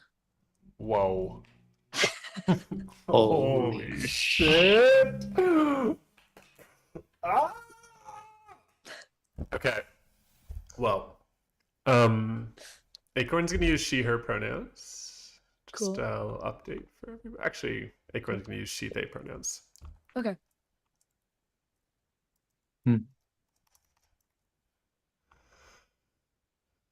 Wow. Cool scene. Oh, damn. The Oath of Stone has traditionally, in this game, been used to indicate swearing that you will take care of stone. And that you'll look out for them. Or you'll look out for somebody. Interesting. Interesting. But as we also know, traditions can change and shift. So, of course, it can mean whatever you would like it to mean. But yes, Just an interesting, has been the interesting tradition. implication. we have no stone in the game currently, unless perhaps Apricot's mom is still alive, her name was also Stone. It's true. Mhm. But I don't think that's what that oath was about. Okay, that makes it Kurt's turn. It does. Damn. Following that, I think there's a lot of really fun locations here, can I say? There's a Chamber of Truths, the Floating Monastery, When We See the Holy Ones, Pilgrim's Hovel, and the Sunken Reliquary. What is a reliquary? It's a place where you keep relics, I suppose. Yeah, Artifacts, Okay. yeah. a museum of It sorts. could be quite small. Like it doesn't have to be a museum. Often it would refer to like a shrine, even like Okay. Yeah. like even a small box, just Yeah, I something think to. it's like a box usually. But it could be something bigger. Yeah. Yeah. So A phylactery is also a reliquary, which is kind of cool. yeah, Phylactery. subtype, if you will. Subtype. Okay. Subtype. Subtype. This is how you know you're in the cool stream, guys. Just FYI to anyone that's watching. Yeah. Step 1, everyone dies. Step 2, subtype. Subtype. Subtype. Maybe if we had a phylactery, could have stored that soul. I think it makes sense to go to perhaps the floating monastery is just very cool. Ooh, I like a floating monastery. Yeah. Oh, Lem, Amanda died. Amanda's character died. So now we're two in a I'm row. That's dead. what happened while you were gone. So now we're going to be remembering her and exploring what it means for Anthony's new character to be Thank a new you, Lem. character. I live on in my memories and potentially in trippy ghost mirror rituals. Ooh, spooky. Oh, spooky. I live in your mind. That's where I live now. As we will all live in each other's memories. I still Mhm. can't believe I died. This is crazy. I hear The you. odds of this happening are so slim. And Not I like, not thought it died to try to avoid it, and it had the opposite effect, a physical die. The dice betrayed me today, as they have done many times. as they do, as they do. Um, the Holy Well, in some ways, is a mirror image of Glowtown, from whence we came before. In Glowtown, we saw a well that drove down into the earth, a chasm of sorts, spiraling staircases and elevators that dove deep. And the Holy Well is an inversion, in a sense, a great well filled not with air and the promise of riches, but with water and reflection. In the floating monastery, we walk out across suspended aisles, little bridges from one to the next until we reach a curated sandy space, like like a rock garden, each morning raked by careful attendants, including Olive, a now trusted friend who lives here at the monastery and who teaches you. Today, it is you and me, Acorn and Apricot. I'll be sharing with you a tradition while we're here. I can only hold on to one, remember? That's right. That's right. Okay. Okay. Be careful though. I like to just walk on the big stones that are round. And you're allowed to, but just remember where a current goes, one can't always reach. So Where a stay current close. goes, one can't always reach. That's right. That's right. Careful when you're on the stones and careful at the beach. Good. Do you remember why we're coming here today? Um, Stone walking? Hmm. That's an interesting answer, but I think you know it's not the right one. Will we go swimming later? We can go swimming later. Okay. We are here To see Olive. to see Olive. That's right. But I know you see Olive all the time. So this is not just to see Olive. We're here to make something. Yeah. What are we here to make again? We're here because we're trying to make something you can be proud of. Oh Come on. yeah. Inside the floating monastery, we can see that there's more of that mirrored sort of aesthetic. We see prisms. We see, much like many moons ago, some of us, but not me, would have seen fish scales woven into cloaks, would have seen shimmering reflections on a river that asks to be swam in. Swum. We swum, and I think we see Olive holding a ball of like clay, essentially, and she's polishing.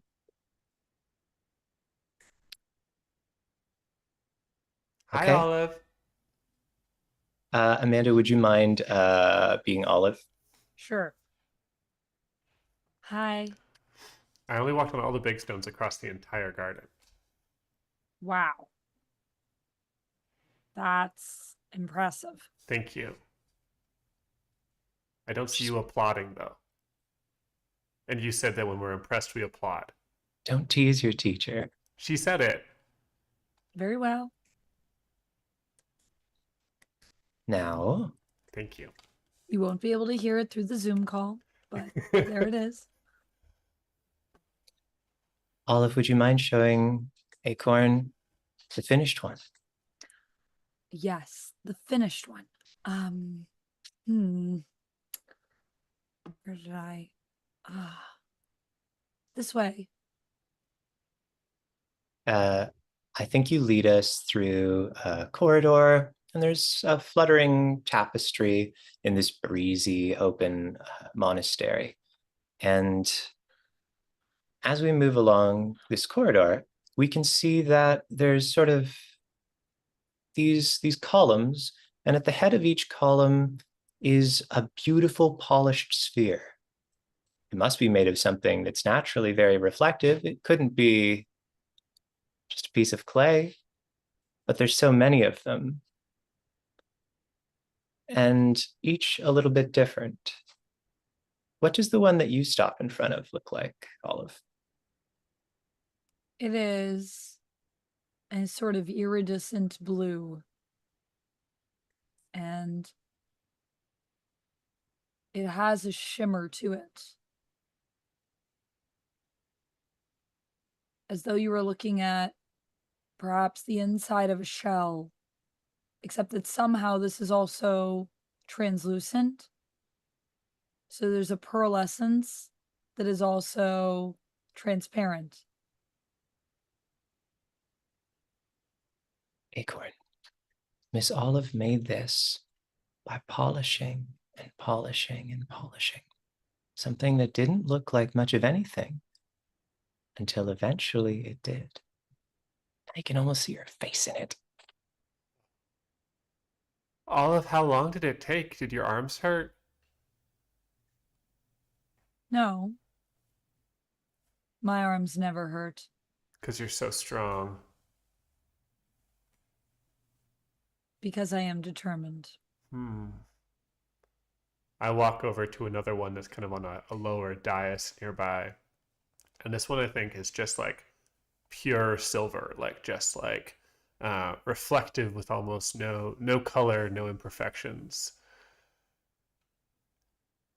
This one's just like the chambers, Olive. Yes. Did you visit the chambers recently? Acorn's not listening to you and is instead waving into the tiny crystal ball. A second like face looking appears at- beside you, but it's not a vision. It's just your mom. And Apricot says, "That's enough waving. It's time to try one of your own." Okay. I know somebody who likes to play in the mud. And I know somebody who probably has some favorite mud. I think you should show me. Yes, you have permission. Don't look at me like that. My favorite mud? Your favorite mud. Oh. For real. Okay. Okay, come over here. And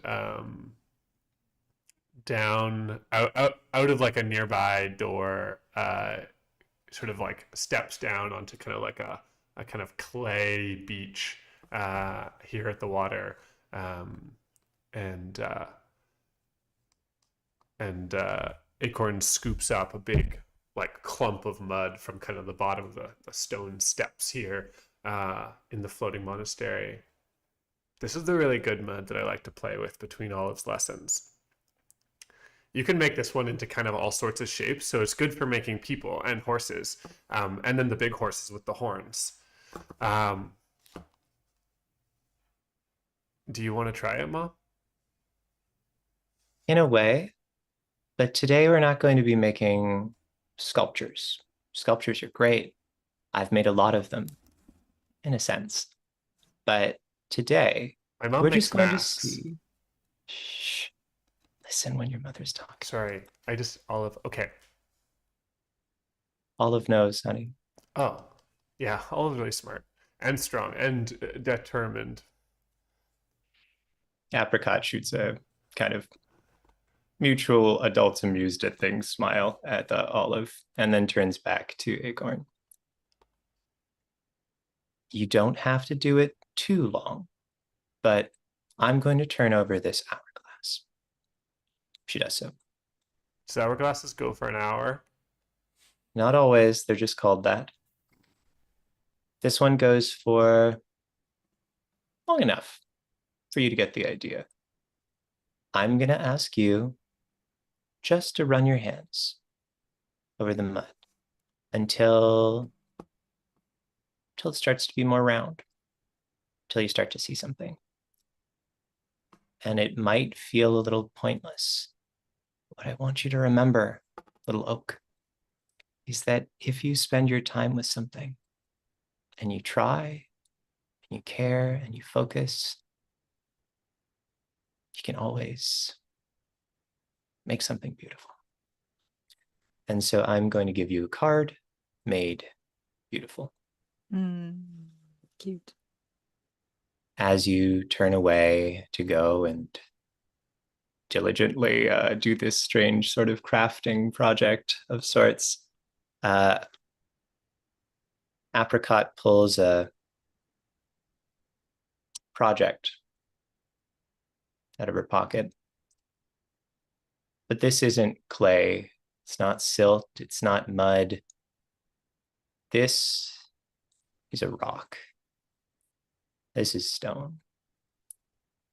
And as she runs her calloused hands over it, she thinks of stone.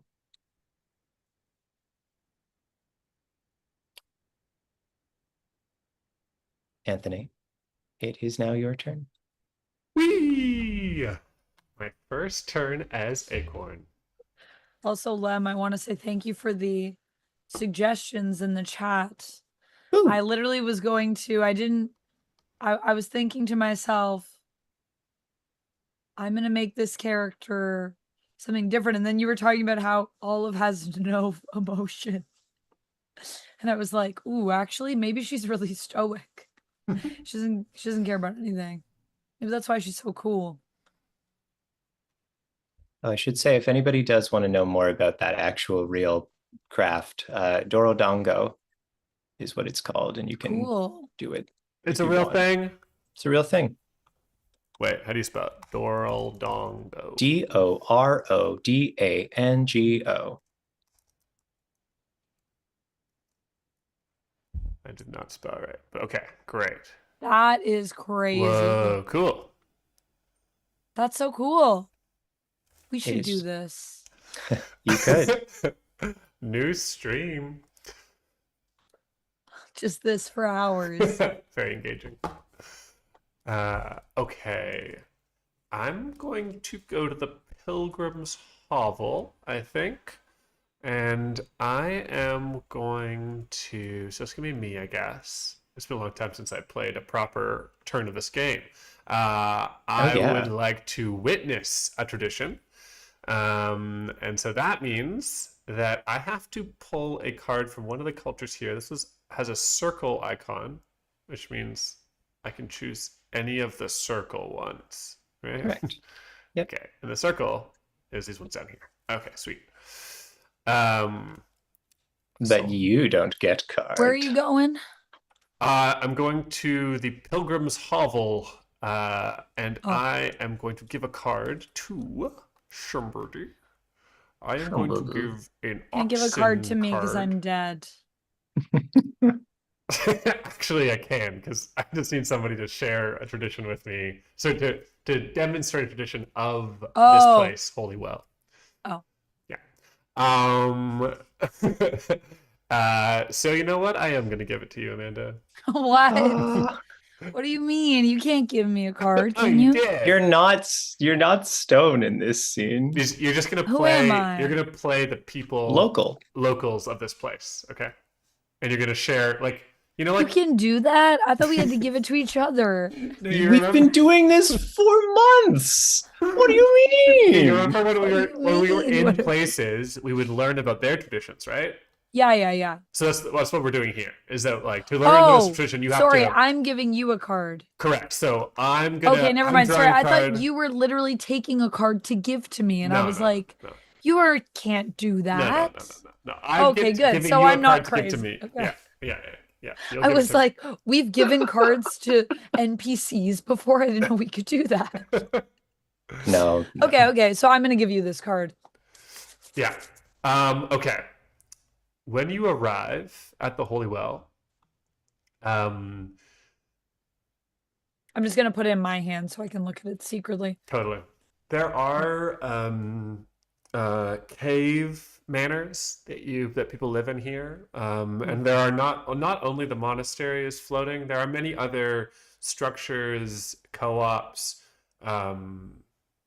various sort of like collective living places that do float upon the water. But it takes a while to become part of the Holy Well. So when you arrive, you live in a place called the Pilgrim's Hovel. It sounds bad, but there has been a lot of donations to construct the Pilgrim's Hovel to be as accommodating as possible. And when your family arrives, you're often given a room. We were given a place, a small suite, 3 rooms, a kitchen, 2 rooms for our bedrooms when we arrived. They're small, and there's not much furniture to speak of here, but there are comfortable mats on the floor and low stools and a table just sort of 8 inches off the ground. And that's the place that Acorn has grown up. We live on the 4th floor on sort of a rocky outcropping. And the places to play are kind of in the collective hallways and the courtyards of the kind of sprawling pilgrim's hovel built here on the edges of the Holy Well. So it's a kind of a normal afternoon after lessons with Olive, and Acorn is playing with a friend of theirs. This friend's name is Copper, and you could be Copper Kurt if you want to be. Sure. And they have been. But also, Copper could show you the tradition. That's if you wanted, true, so. I guess. Yeah. All right. Well, whatever. Well, I Acorn- mean, Kurt could be Copper and show you the tradition. but Kurt doesn't you get have wrong. the tradition. Do you Yes. want to be Copper then? Anyways, no one has to be Copper. Anybody can be Copper. We've We're been all playing. Copper We've here. been playing in the courtyard, sort of before Kurt dinner. and I could both be Copper, and we have to speak together for the lines. Okay, I to think be- that's not going to work on Zoom. And we have dolls that we've made of sticks and cloth. cute. A whole family of them, and we have been Cool. playing with them, and then also throwing them off the 2nd story to see if they'll fly, and trying to catch them from below. And we are in the midst of that at the moment, screeching and screaming as the inhabitants of the hovel are trying to live their normal lives around us. That one was really close to flying, I think. I think so. Don't you think? I think I so. thought it was real close. I think it's better kind of when they're smaller. The smaller ones are like closer to flying. They fly best, yeah. What if you I throw it agree. really hard the next one? Oh, do you think because I'm throwing it fast, it could fly? Yeah. You ever see a bird? Birds always go fast, so fast is good for flying. Yeah, I've seen that. Yeah. Okay. I'm gonna throw it really Throw it as fast. hard as you can. Okay, I can throw really hard. Ready? Really Here I hard. go. And Copper, all of her might, I don't know. Is Copper sheer? Sure. All of her might behind it. she throws this doll so fast and with such a ferocity that her hand actually like clips the edge of the windowsill, and you hear a loud crack when it happens. Ah! Copper? Ow! Ow! Oh! Ah! I looked around panically for any adults in the area. I think I'm dying. Are you okay? Are you going to be okay? Or Oh no, I'm definitely dying. This is the end help! of my life. Copper's dying. I'm gonna run upstairs to go check on your hand. I make my way spiraling up to the top, and I I think clamber as and you I run get to over. the top, when you get to the top, is there like an open patio? Like, is this what are these buildings like? They're kind of like old like Roman Greek like manors. So there's sort of a nice kind of second story open walkways that kind of connect to the different rooms, but they're kind of broad and sort of railings that look out over onto the courtyard. Is that helpful? Trying to picture it. Kind of like So it's like all open on like a courtyard in the center. yeah, this is a courtyard, and then on the second story, there's kind of like open walkways that kind of look down into the courtyard, and then on the other side, there's people's doors to their various homes. Right. So I think as you run out, there is someone that is in a little like in the courtyard in a little garden area Can you help? who's oh well, I suppose. What do you My friend what do hurt you her need? hand, and she says she's dying. And can you help? Dying. Well, I'm not a doctor, but I suppose and he grabs a few things from the garden. A little bit of this, a little bit of that. There's a few leaves that he folds up. Well, take me to where she is. How bad did you say you said that she's dying? How old is this I grab his person? hand and I drag him up to the next Okay, story, well, where she's waiting. She's just all a kid right. like me, and she's 7. Okay, all Um, right. and she hurt her hand really bad because I told her to throw it hard, but I shouldn't have told her to throw it hard. Okay, can you help, please? Yes, I can help. Yes. Yes. Um, well, I suppose is this the individual? Ah, my Yeah, life. this is her. Are you okay, Copper? Look, her hand. Yes, well, she doesn't seem to be dying exactly is how I would put it, but she may have fractured her hand Oh here. no. Oh It's no. all right. No, it's all right. It's just it's like you know how sometimes in the courtyard people will be chopping firewood. Yeah. It's like that, but with your bones. That's really Wait. bad. Well, oh, well, yeah, I guess when I put it that way. Never mind, never mind. Are you Don't okay, worry. Copper? Your hand's chopped. My hand is now in two pieces. It's gonna be burned in the fire. No, no, that's not what I meant. Oh my God. This is why I don't have children. Um, Papa! it's going to be fine. This Calm guy's down. Just useless. just let me he wraps Copper's hand in a bit of leaf and a little bit of paste that he makes quickly from some grass that he's pulled up and some roots. And he puts this paste on and wraps it up in a leaf. And as soon as that leaf is all the way around Copper's hand,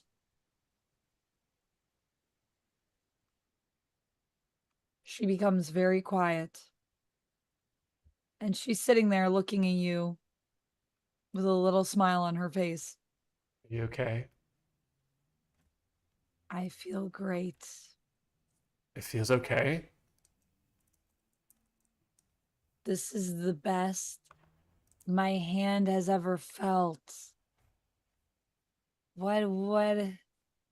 I don't understand. It hurts so bad. What did you? Well, What is I that? just put some herbs on her hand. This is a tradition from where I come from. And it helps with the pain and it helps you to relax. There's a certain calming feature to it as well. Now, if you keep that on, little one, in about 2 weeks, we'll change this. Yes. Every few days you'll come to see me. And Copper just nods. Mm-hmm. Mm-hmm. We'll change it. In a couple weeks, you should be fine. All right? What's your name?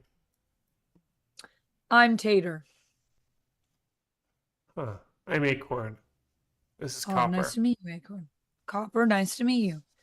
Well, We'll I- tell Copper's mom about you, and then she'll come and she can have it changed.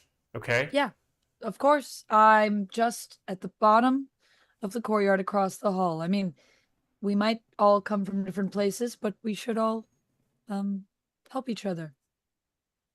And I Yeah. might not be a doctor, but I know one or two things about herbs if you or your mom ever needs anything. You kind of Alright. seem like a doctor. No. Okay, bye. No. Okay, bye. And I take Copper back to her mom and dad. And we talk excitedly about the doctor man with his magical leaves. What card did you give me? Where the medicine grows. Aha. That makes sense. Right? Yeah. Loved that. You really handled that two-headed performance very well. You did a Amanda. good job. Thanks. Very difficult to play both sides. Especially loved it. when one of you is the foil for the other person, like when you're playing the straight man and Yeah, I loved Tater. I hope we see more of him. He seems like just a guy, He seems like just a just a guy. guy. like a friendly neighbor, that you like always see. Yeah. I miss friendly neighbors. Be the neighbor you want to see in the world. I am. I bake cookies for my neighbors. Oh, wow. Oh. Wow, okay. I'm a Never very mind. You're friendly doing your neighbor. best. I mean, all characters that I portray, a part of them are me. And Tater is also one of those people. Big advocate over here for some friendly This'll help you. neighborhood. If Yeah. you folks want to make a friend who has your back, make a neighbor friend. Make They're a neighbor right there. friend. They're right there. And if you ever need them, you can help each other. Yay. Yay. I believe this pretty strongly.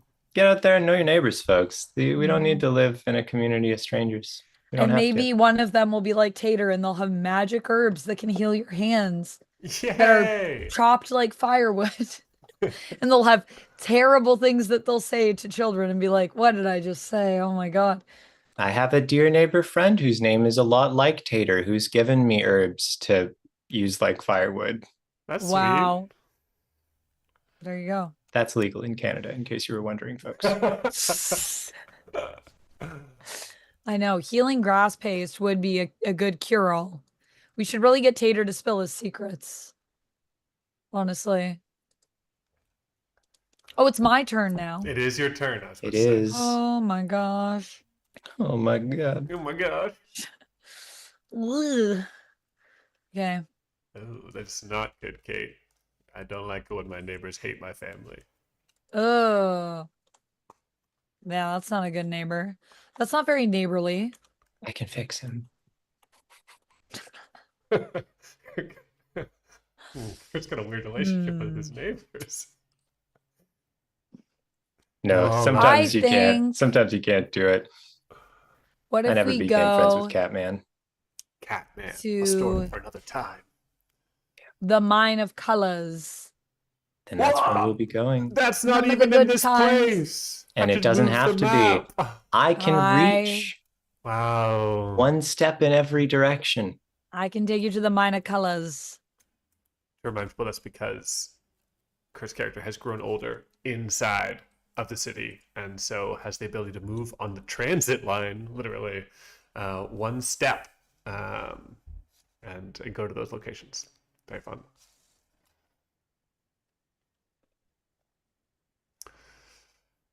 Describe my travel there. Ooh, This is part of it. this is part of it. Mm-hmm. You And take. then you do the scene there. Well, I think you're gonna take the what's this? The brass rail.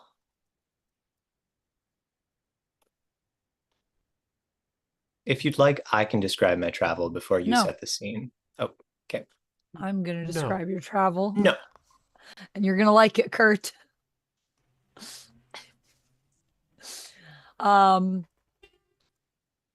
The brass rail is steam powered. It is a steampunk monorail. But each car that goes along it, it's not long. These are small individual cars. They'll seat up to 8. 8's a little tight. 4 is a little bit more spacious. And they fill them to the brim. So sometimes you're traveling with people you know in a group. Sometimes traveling with people you don't. This time, you were traveling, I think, with Briar and Acorn. But they were going further down the line.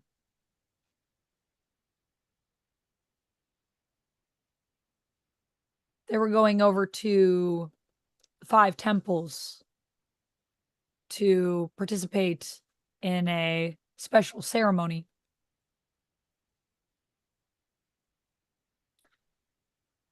And you need to stop in Glowtown. Because there's something that you need to do at the Mine of Colors.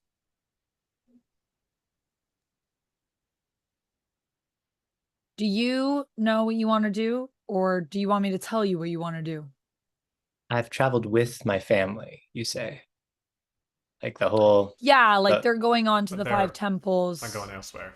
Great. Okay. So part of the car are people you know, and part of the car are people you don't know. But you're getting off first. So I think maybe Yeah. one other stranger gets off at your stop at Glowtown. But they immediately go in a separate direction from you. They look as though they are rushing to a meeting and kind of have their head in the clouds. I do know what I'm there to do. Okay. I travel down, not taking the elevator, but taking the long, winding stairwell. Most people would only take it if they had to. Inefficient. Not what you do when you're trying to eke out a day's work. But I know how the colors shine in the mine. I know that the dyes that are there are not the only way light refracts in that place. I travel down and down, down until I reach a little room that I once sat in with Stone. When we found what felt like salvation. Sitting, waiting, and then capturing a sort of livelihood, at least one that could get us by. I think you remember that moment after you first found out how to capture the worms. Are they worms? They were worms, yeah. Yeah, okay. Like little glowworms, right? Yeah. Yeah. we make weird stuff in this game. I really love it. We have to celebrate. I'm telling you, this is amazing, and I can't believe you figured this out. I mean, I guess we figured it out together, but Group effort. well, I mean, if you hadn't have noticed, I never would have thought to try. So really, I feel like this is more you than me. Maybe it's just that people didn't work together before. I never see anybody going down in pairs, and it That's just reminds true. me of the towers, I guess. We would never Just- go up those alone, and why We would we go wouldn't. down these? When people ask you where you're from, what do you say? Um, Like here, like yeah, what do you say? I never know what to say. I Yeah. usually say what I used to do, not where I used to be. Mm. What do you tell them? Mm.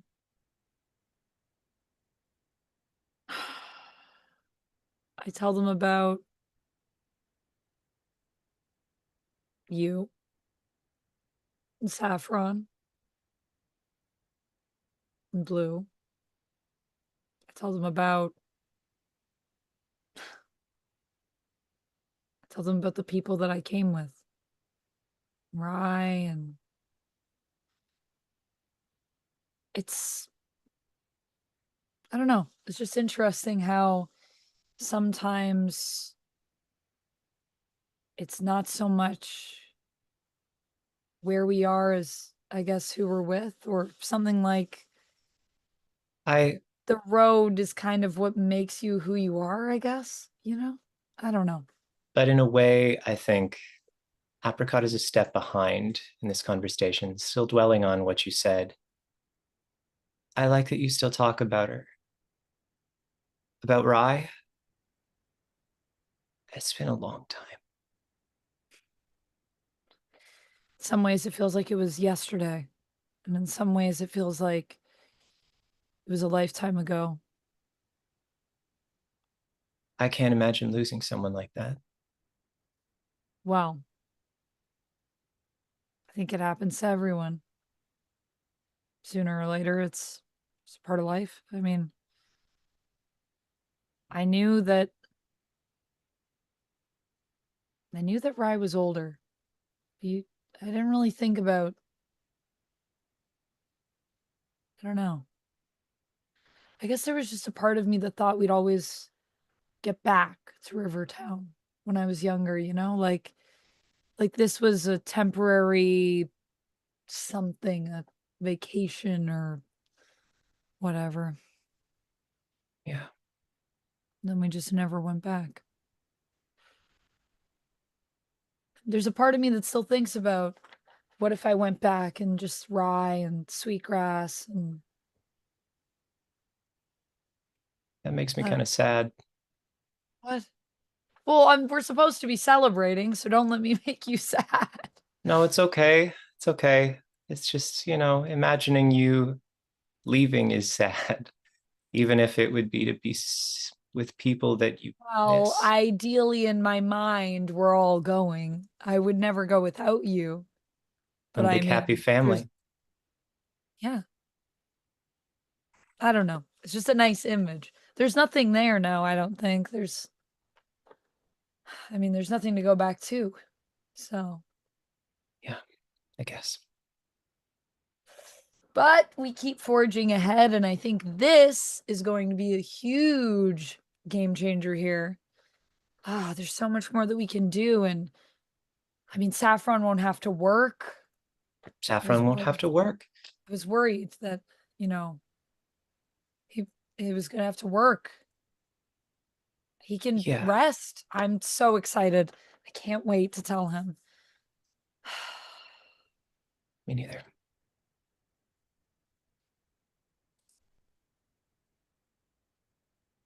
And then the memory fades. I'm standing in a chamber, pocked now with many spots where people have fished for the colors from the walls. I'm holding a stone. When I picked it up once, it was jagged. Almost jagged enough that it could cut, but not quite. But I've run it over my hands again and again, again and again. And now it's just smooth. An orb, worn down, small. I place it in a little hole in the ground. And I watch as the colors refract off the surfaces. Light bouncing down through shafts, sure, but remnants of dye now left behind. Not so valuable you can't spare some. And I look at this stone, and I think that it almost looks like a jewel. And I think of a jewel who was once a stone. And I think of a stone who stepped up like she was a jewel. I think of the beautiful color of fresh saffron.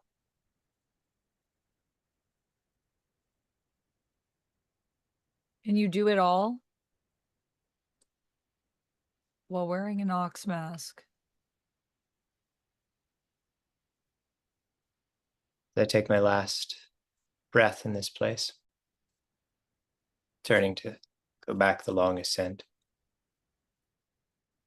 I pass someone.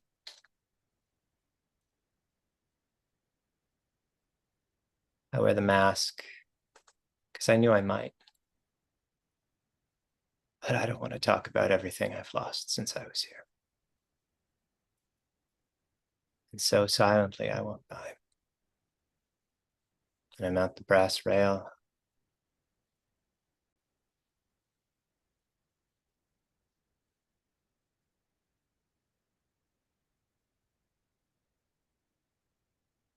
Well, that was really sad. Jeez. That's good though. I really liked it.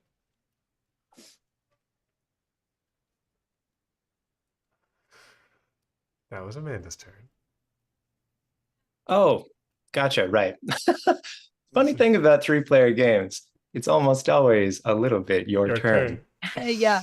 Mm-hmm. No, it's like every time someone does a scene, I'm like, wow, I did a good scene. And then I'm like, that wasn't my scene. I was just in Dang it. it. Dang it. Dang it. I didn't come up with that. That was Dang. good. This game's funny because sometimes it's like my turn, but I make you make the scene basically. Yeah. That was that last one, basically.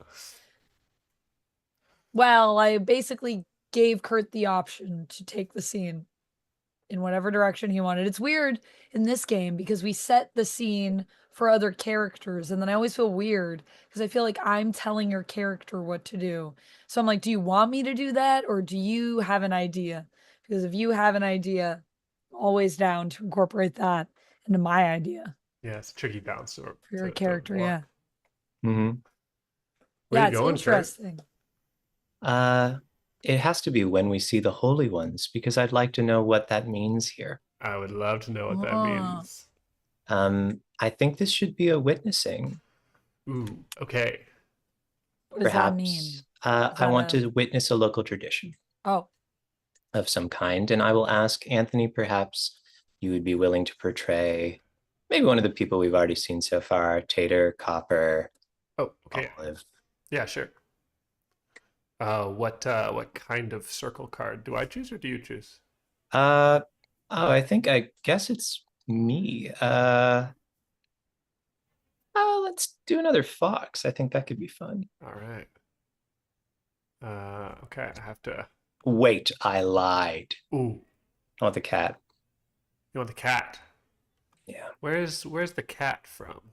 I believe it's a lion from the Cloud Citadel. Ah, yes, it is. Yes. Kurt, are you watching the stream? What does that mean? Well, because if you are, then you can see the card that I drew. Oh, no. I only have the chat open. Okay. Folks, I can hear what you say in a literate kind of sense, but I don't know what go on screen.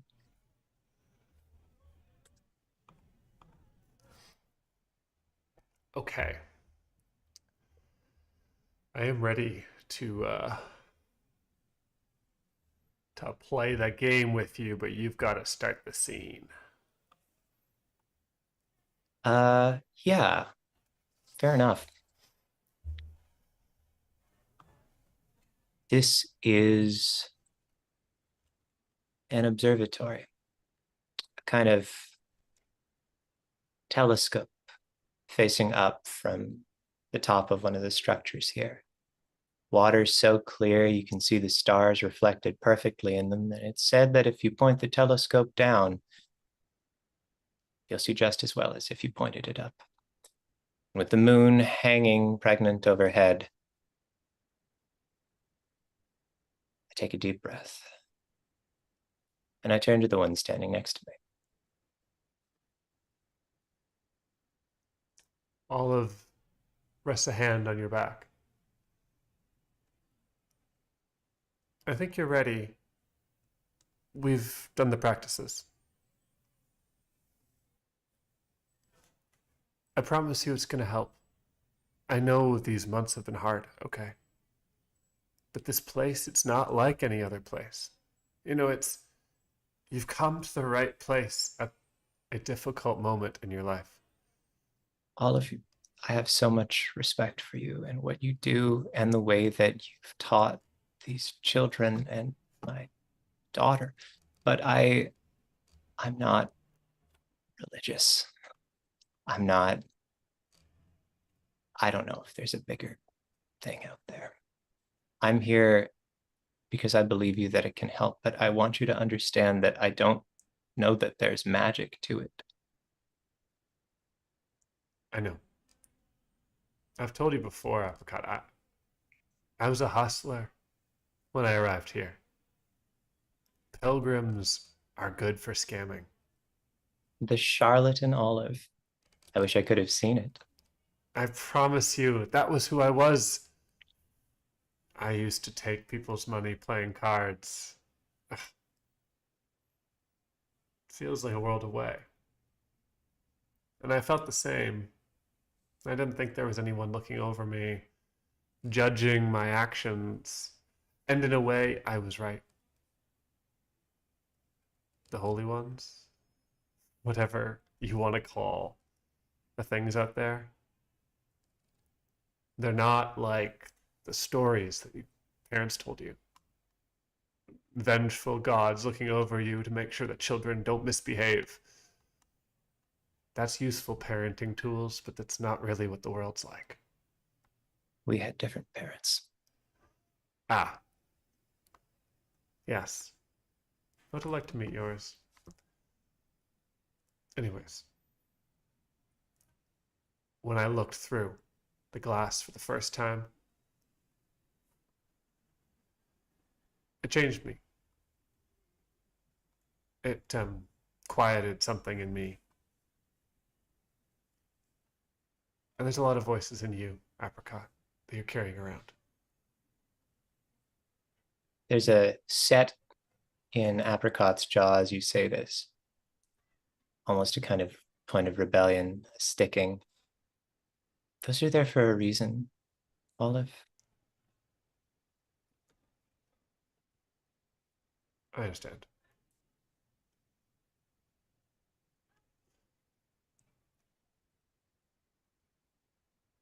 Well, if I'm here, show No, me. no, no, no. No, your pride is too strong.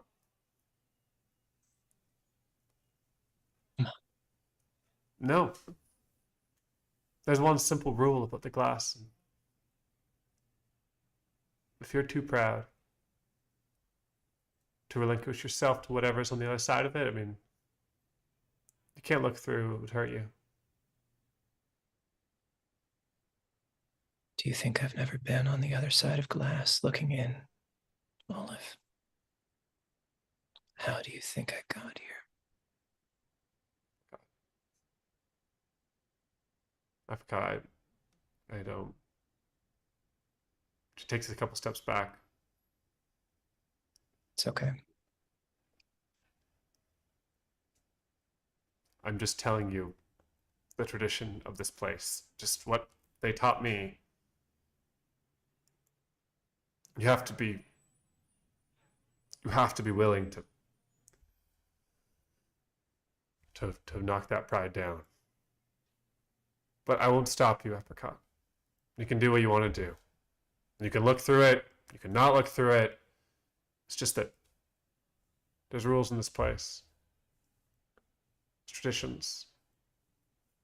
If you want to be from here, you have to follow them. From here is an interesting idea.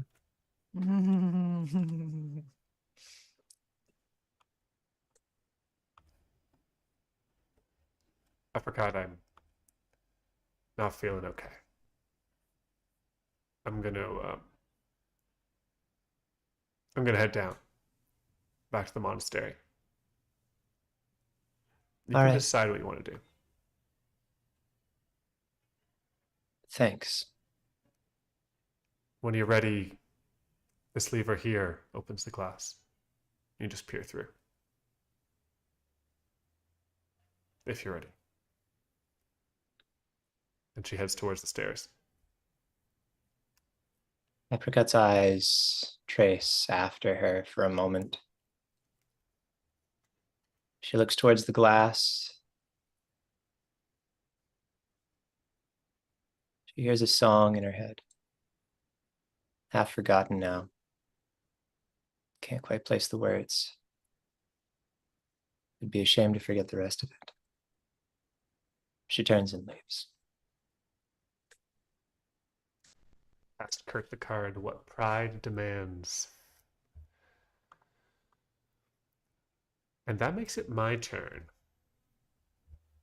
Sure does. Okay. We are going...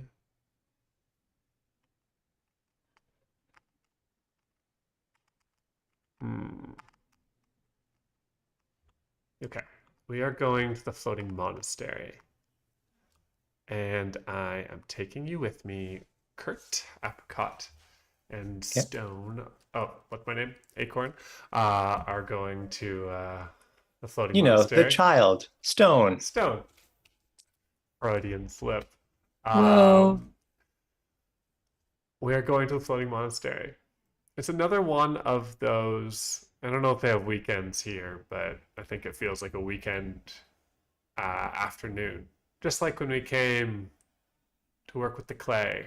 But that time, Apricot had asked Acorn to come. And this time, Acorn's asked Apricot.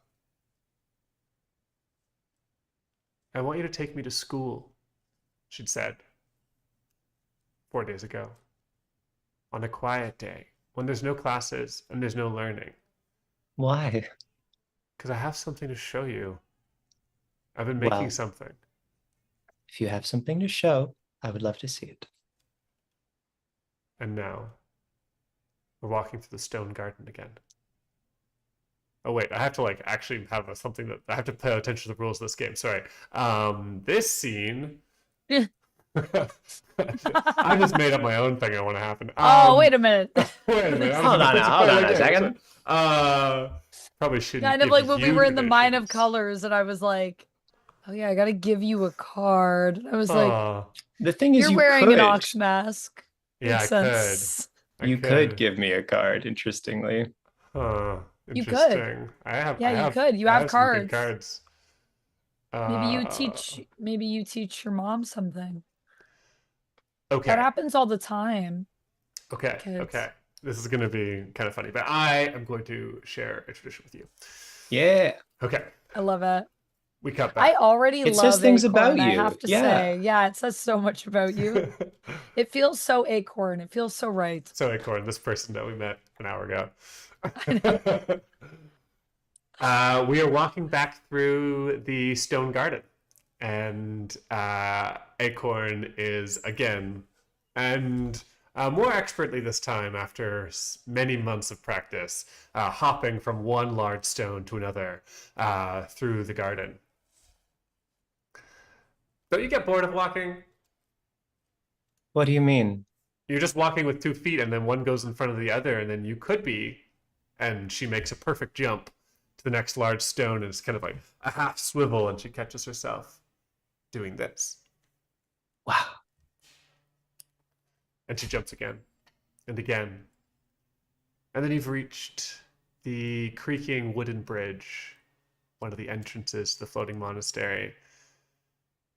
And you're walking slowly, quietly across the water. She looks back at you. What are you thinking? I'm thinking about all the ways. Are you asking me as a narrator or as Yeah, Acorn? as a narrator, yes, right. Apricot is thinking about all the ways that she hasn't walked. When she's rode on airships, she's rode sleds, escaping as a child. When she's traveled on a village with long, long legs, and thinking none of that feels like a story to tell now. She thinks. Why are you so sad? What are you sad about?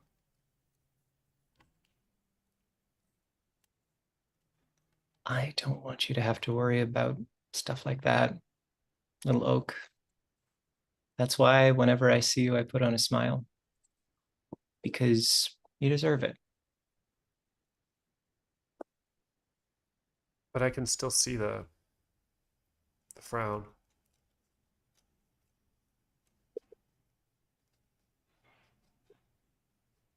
I think there are some things that it's helpful to share to ease your burdens, but you have to choose who you want to share them with. And you're so small. It's hard to carry things when you're really little. That's true. That's why you always carry all the flour. That's why I carry all the flour. That's why your dad carries the water, Yeah. right? That's why we all carry our own things. And I know you think all the time. You're choosing your own things to carry. So when I think about your auntie, your grandfather, I think about other things that happened when you were just a little idea, even before then. I don't want to hide them from you, sweetheart. I just want to choose what I give you to carry. But if you ask, I'll always tell you. We've reached the monastery now. I just want you to be happy. Daddy says that you know too many stories and all the good ones are sad. The good ones are sad. If you tell me the good ones someday, will you be less sad? Depends. Stories are good ones because they feel like something you've lived or something you could. And so a good one for you might be pretty different than a good one for me. Right. A good story for you might just be a good story for you. It might be. But it might not be. I might like it. You might. I have a story for you. And now you've reached one of the upper rooms of the monastery. The walls here are made of thick paper, and there are tightly woven grass mats across the floors. It's one of the schoolrooms. This is where Olive and Acorn have their lessons. And Olive has a small cubby in the back where she keeps her things. I know one of your stories, but you haven't Oh, told me yet. do you? Hmm. And what story is that? There's someone swimming in the water, and they're worried they're going to drown, but they're tied to a rope, and the rope keeps them safe. And the rope is tied to a big donkey with horns. And if they ever get in trouble, the big donkey was going to pull them out of the water. And it's okay to have fun in the water as long as the big donkey is there to keep you safe. That's one of the stories, right? Did your father? Where? I think you miss her. She's one of the stories that's too sad to tell. And I want you to tell me the story because I think I like this one. I think I could like this one.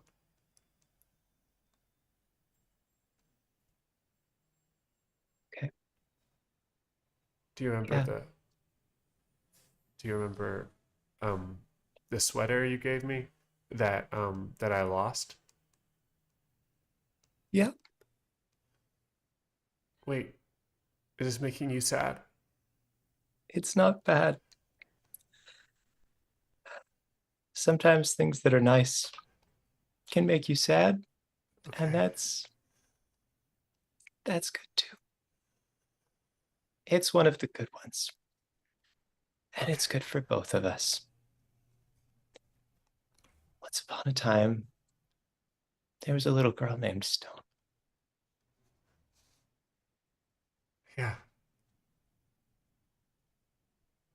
Yeah, I want to know that story. And I want you to tell it. And and she just pulls something out of her cubby. I didn't lose the sweater. Sorry, I feel like I'm not telling this right. I didn't lose the sweater. I was making something. And you can see the old gray purple sweater that you gave her, a hand me down from somebody in the hovel, has had feathers woven into it. The long white feathers of the ibexes that live on the roof here. Just like she had a cloak of feathers. And so if I wear this and she puts it on, it's like she's here still, like she's here. It's a lot like that, little oak. Every day, Stone would go to the river, and she would gather scales, and she wove them together so finely and made a beautiful shining cloak. She wore that cloak. Story goes on, and there's so much story to tell.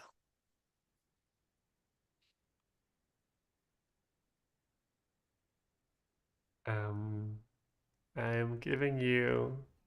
Oh, I said I'd give you Made Beautiful, but I think I have to give you an Oath of Stone. Oh, shoot, you do. Both of those are both of those are great. Both of those both fit the scene. Well, that's it, because it doesn't get better than that last scene. We can't top that. So I think We just call it there. that's the end. I think that's the end because that was such an amazing scene. Like, like this is an opportunity for us to mic drop on that scene. That was so beautiful. You guys did such a good job. Sweet. Yeah, we could wrap the session there. Like, once upon a time there was a girl named Stone. Like, what kind of fucking pardon my language, but what are we like? This is a book series. We now have a series of books. Move over Game of Thrones because we have a story just from our RPG. Game of Stones. Game of Thrones. Oh my God, it was so good, guys. That was amazing. Wow, my mind is blown. Unless you guys want to keep going, but There's nothing wrong with returning to this session without advancing a chapter. Yeah, we We're don't have not to done leave. here. You still have 3 cards left, and we did start pretty late today. So I would yeah, be we happy to can do come that back. if you guys just want to come back to this. Yeah. Yeah, sounds I'm good. down with anything. We can also keep going. I'm just like, that last scene was so freaking good. It feels like a nice No. place to end. Really sweet. Right? It's getting late. Then Like- night, so. Okay, can I just read you 2 other quotes from that scene? We will need to make some more notes. I've been making notes as I've been going. That's why if you guys were like Amanda, Oh, and I was nice. like, huh? I'm just writing our session notes as we go a little bit. So I didn't put all the scenes down, but I grabbed some of them. And from that last one, let's not forget the starting line of the scene, everybody. Don't you get bored of walking? Acorn asked Apricot. Nice. Such a real, like, kid question. So you get bored of walking? Like, what? Then followed up by this absolute banger. Daddy says you know too many stories and all the good ones are sad. It'd feel like it belonged in a chapbook as I said it. It's like, nice. It's the That's definitely gotta be, that's some book material. That's like, I can picture that in the book to film adaptation that we're gonna get later. You know what I mean? feels like That a is good gonna, classic. I know us. how it's shot. It's like I can picture it in my mind. Yeah. So, wow. I know my language, but we earned that one because it was that good. Kidding me? Kurt, were you actually crying or were you not No. crying? Act. Even Kurt's Just good at fake acting. crying is Ugh. so good. When your voice broke, I was like, oh my God, drama. Pretty good. Pretty good. So is there I can always forget. There's a difference between ending a chapter and moving. Those Yeah, two so things don't have to happen together. Should we end the chapter or should we just pause? I don't think we even really need to end the chapter. Okay.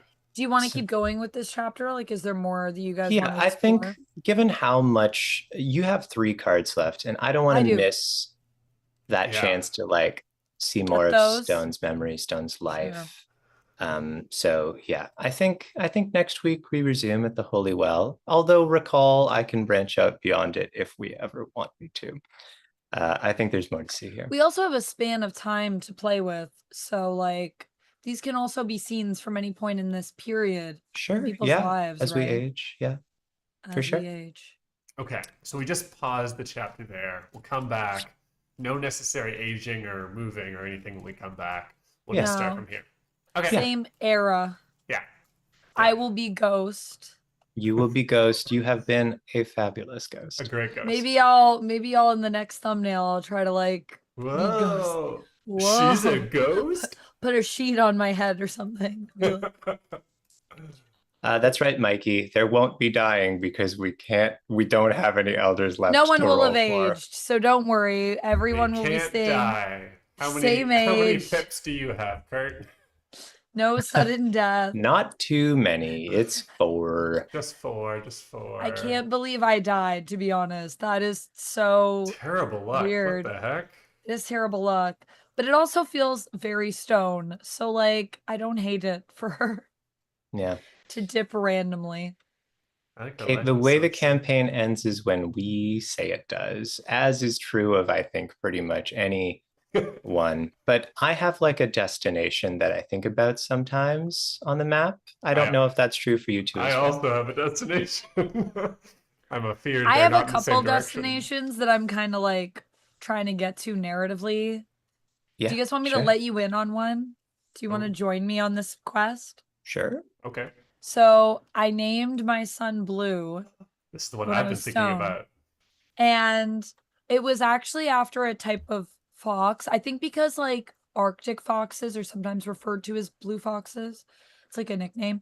And I was thinking of because Blue was conceived. I was trying to think of like what would Stone name him. And then I was just like, well, I think Blue was conceived. We were in the towers, right? Like there was that night after the party you know? Oh, I You know, see. right? Yeah. And then I was Wait, but that thinking, was like 1 million years ago. Anyways, continue. it was a million years ago. It was a million years ago, so narratively. So Blue's now You might 45. think it doesn't make sense. You might But think it I doesn't make think sense. but I think that's kind of where like it started. Okay.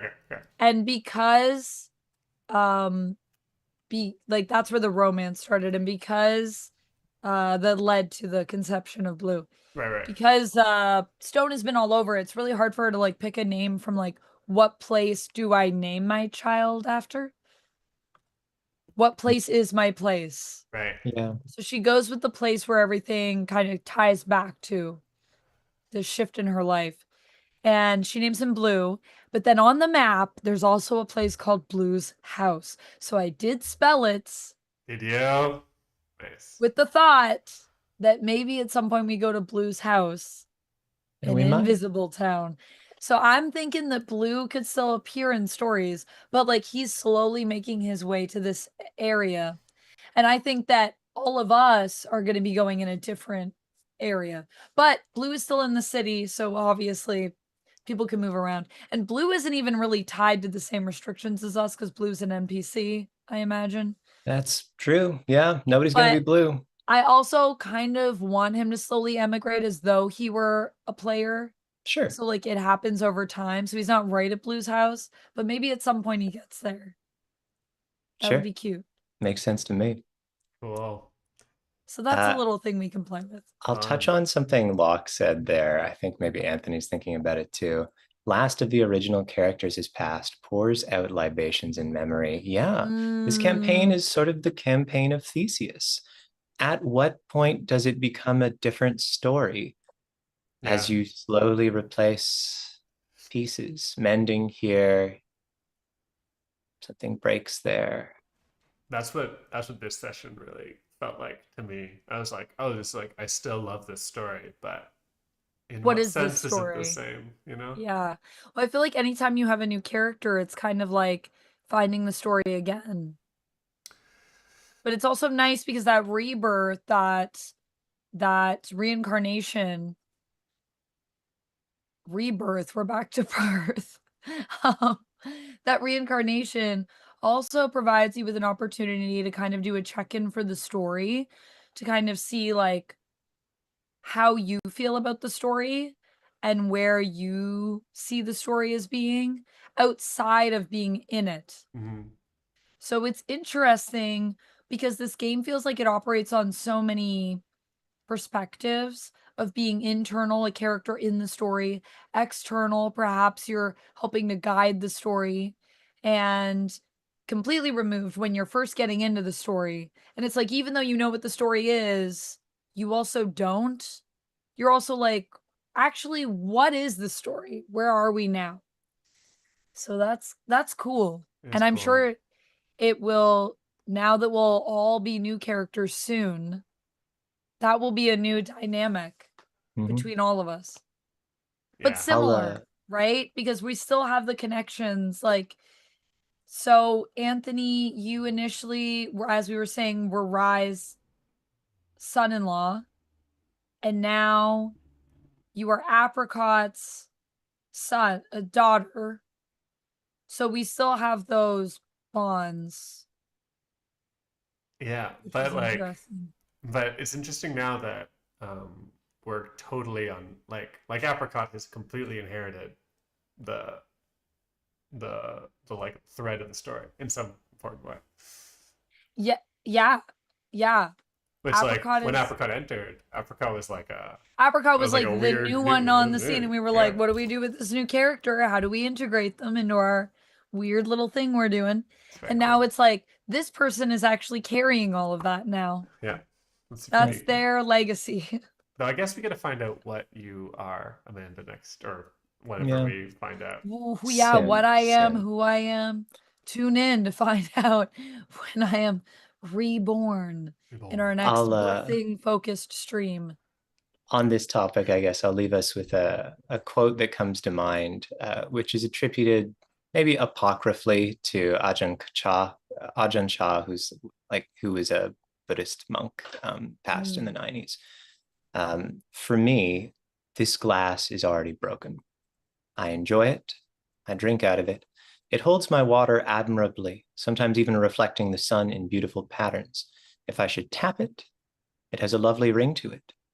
But when I put this glass on the shelf and the wind knocks it over, or my elbow brushes it off the table and it falls to the ground and shatters, I say, of course. When I understand that the glass is already broken, every moment with it is precious. So, we will be back perhaps next week. We haven't talked about it yet. We had a funny little start as I scrambled to make animations that didn't work. But I also love that we ended it with that beautiful quote as I'm reading in chat Kate's last message, which is sometimes I think, is this getting too arty tardy? But then you all hit upon something amazing, and I think, nah. And then I'm like, I love that we ended it with a quote, which was very arty tardy of us. Unfortunately, that is just who I am.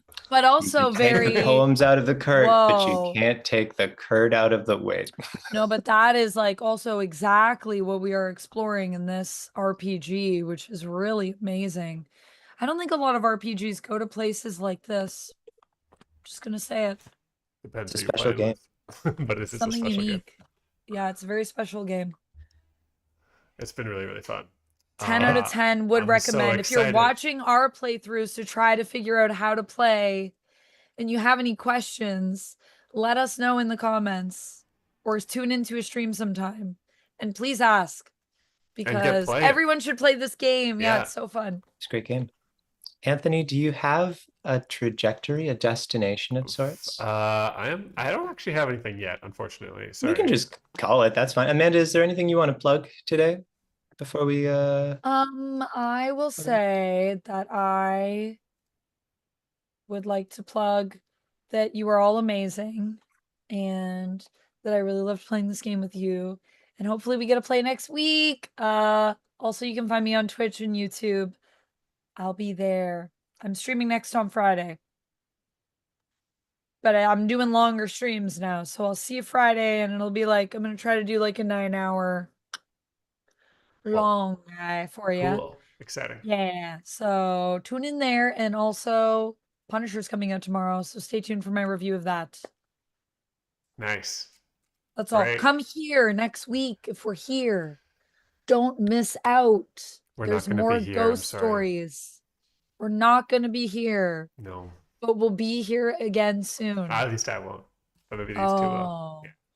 Sorry. Well, be here even if we're not here to rewatch this episode or another one, because I need to go back. I want to rewatch everything before I do my like final farewell to this character. So that's going to be my research. Cool. I'm going to go back and watch the whole thing. So join me, please. And Lovely. Then we can discuss.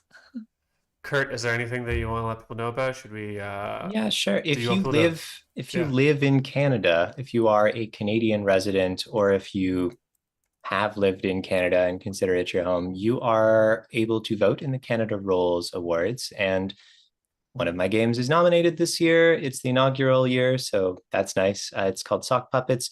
No bias, no pressure. If you know about Sock Puppets and you'd like to tip your hat my way, then I have linked a little spot where you can vote for the various games that are made by Canadian designers and artists and all that good stuff. So feel free to check that out. I've linked it in the Twitch chat. And if not, don't worry about it.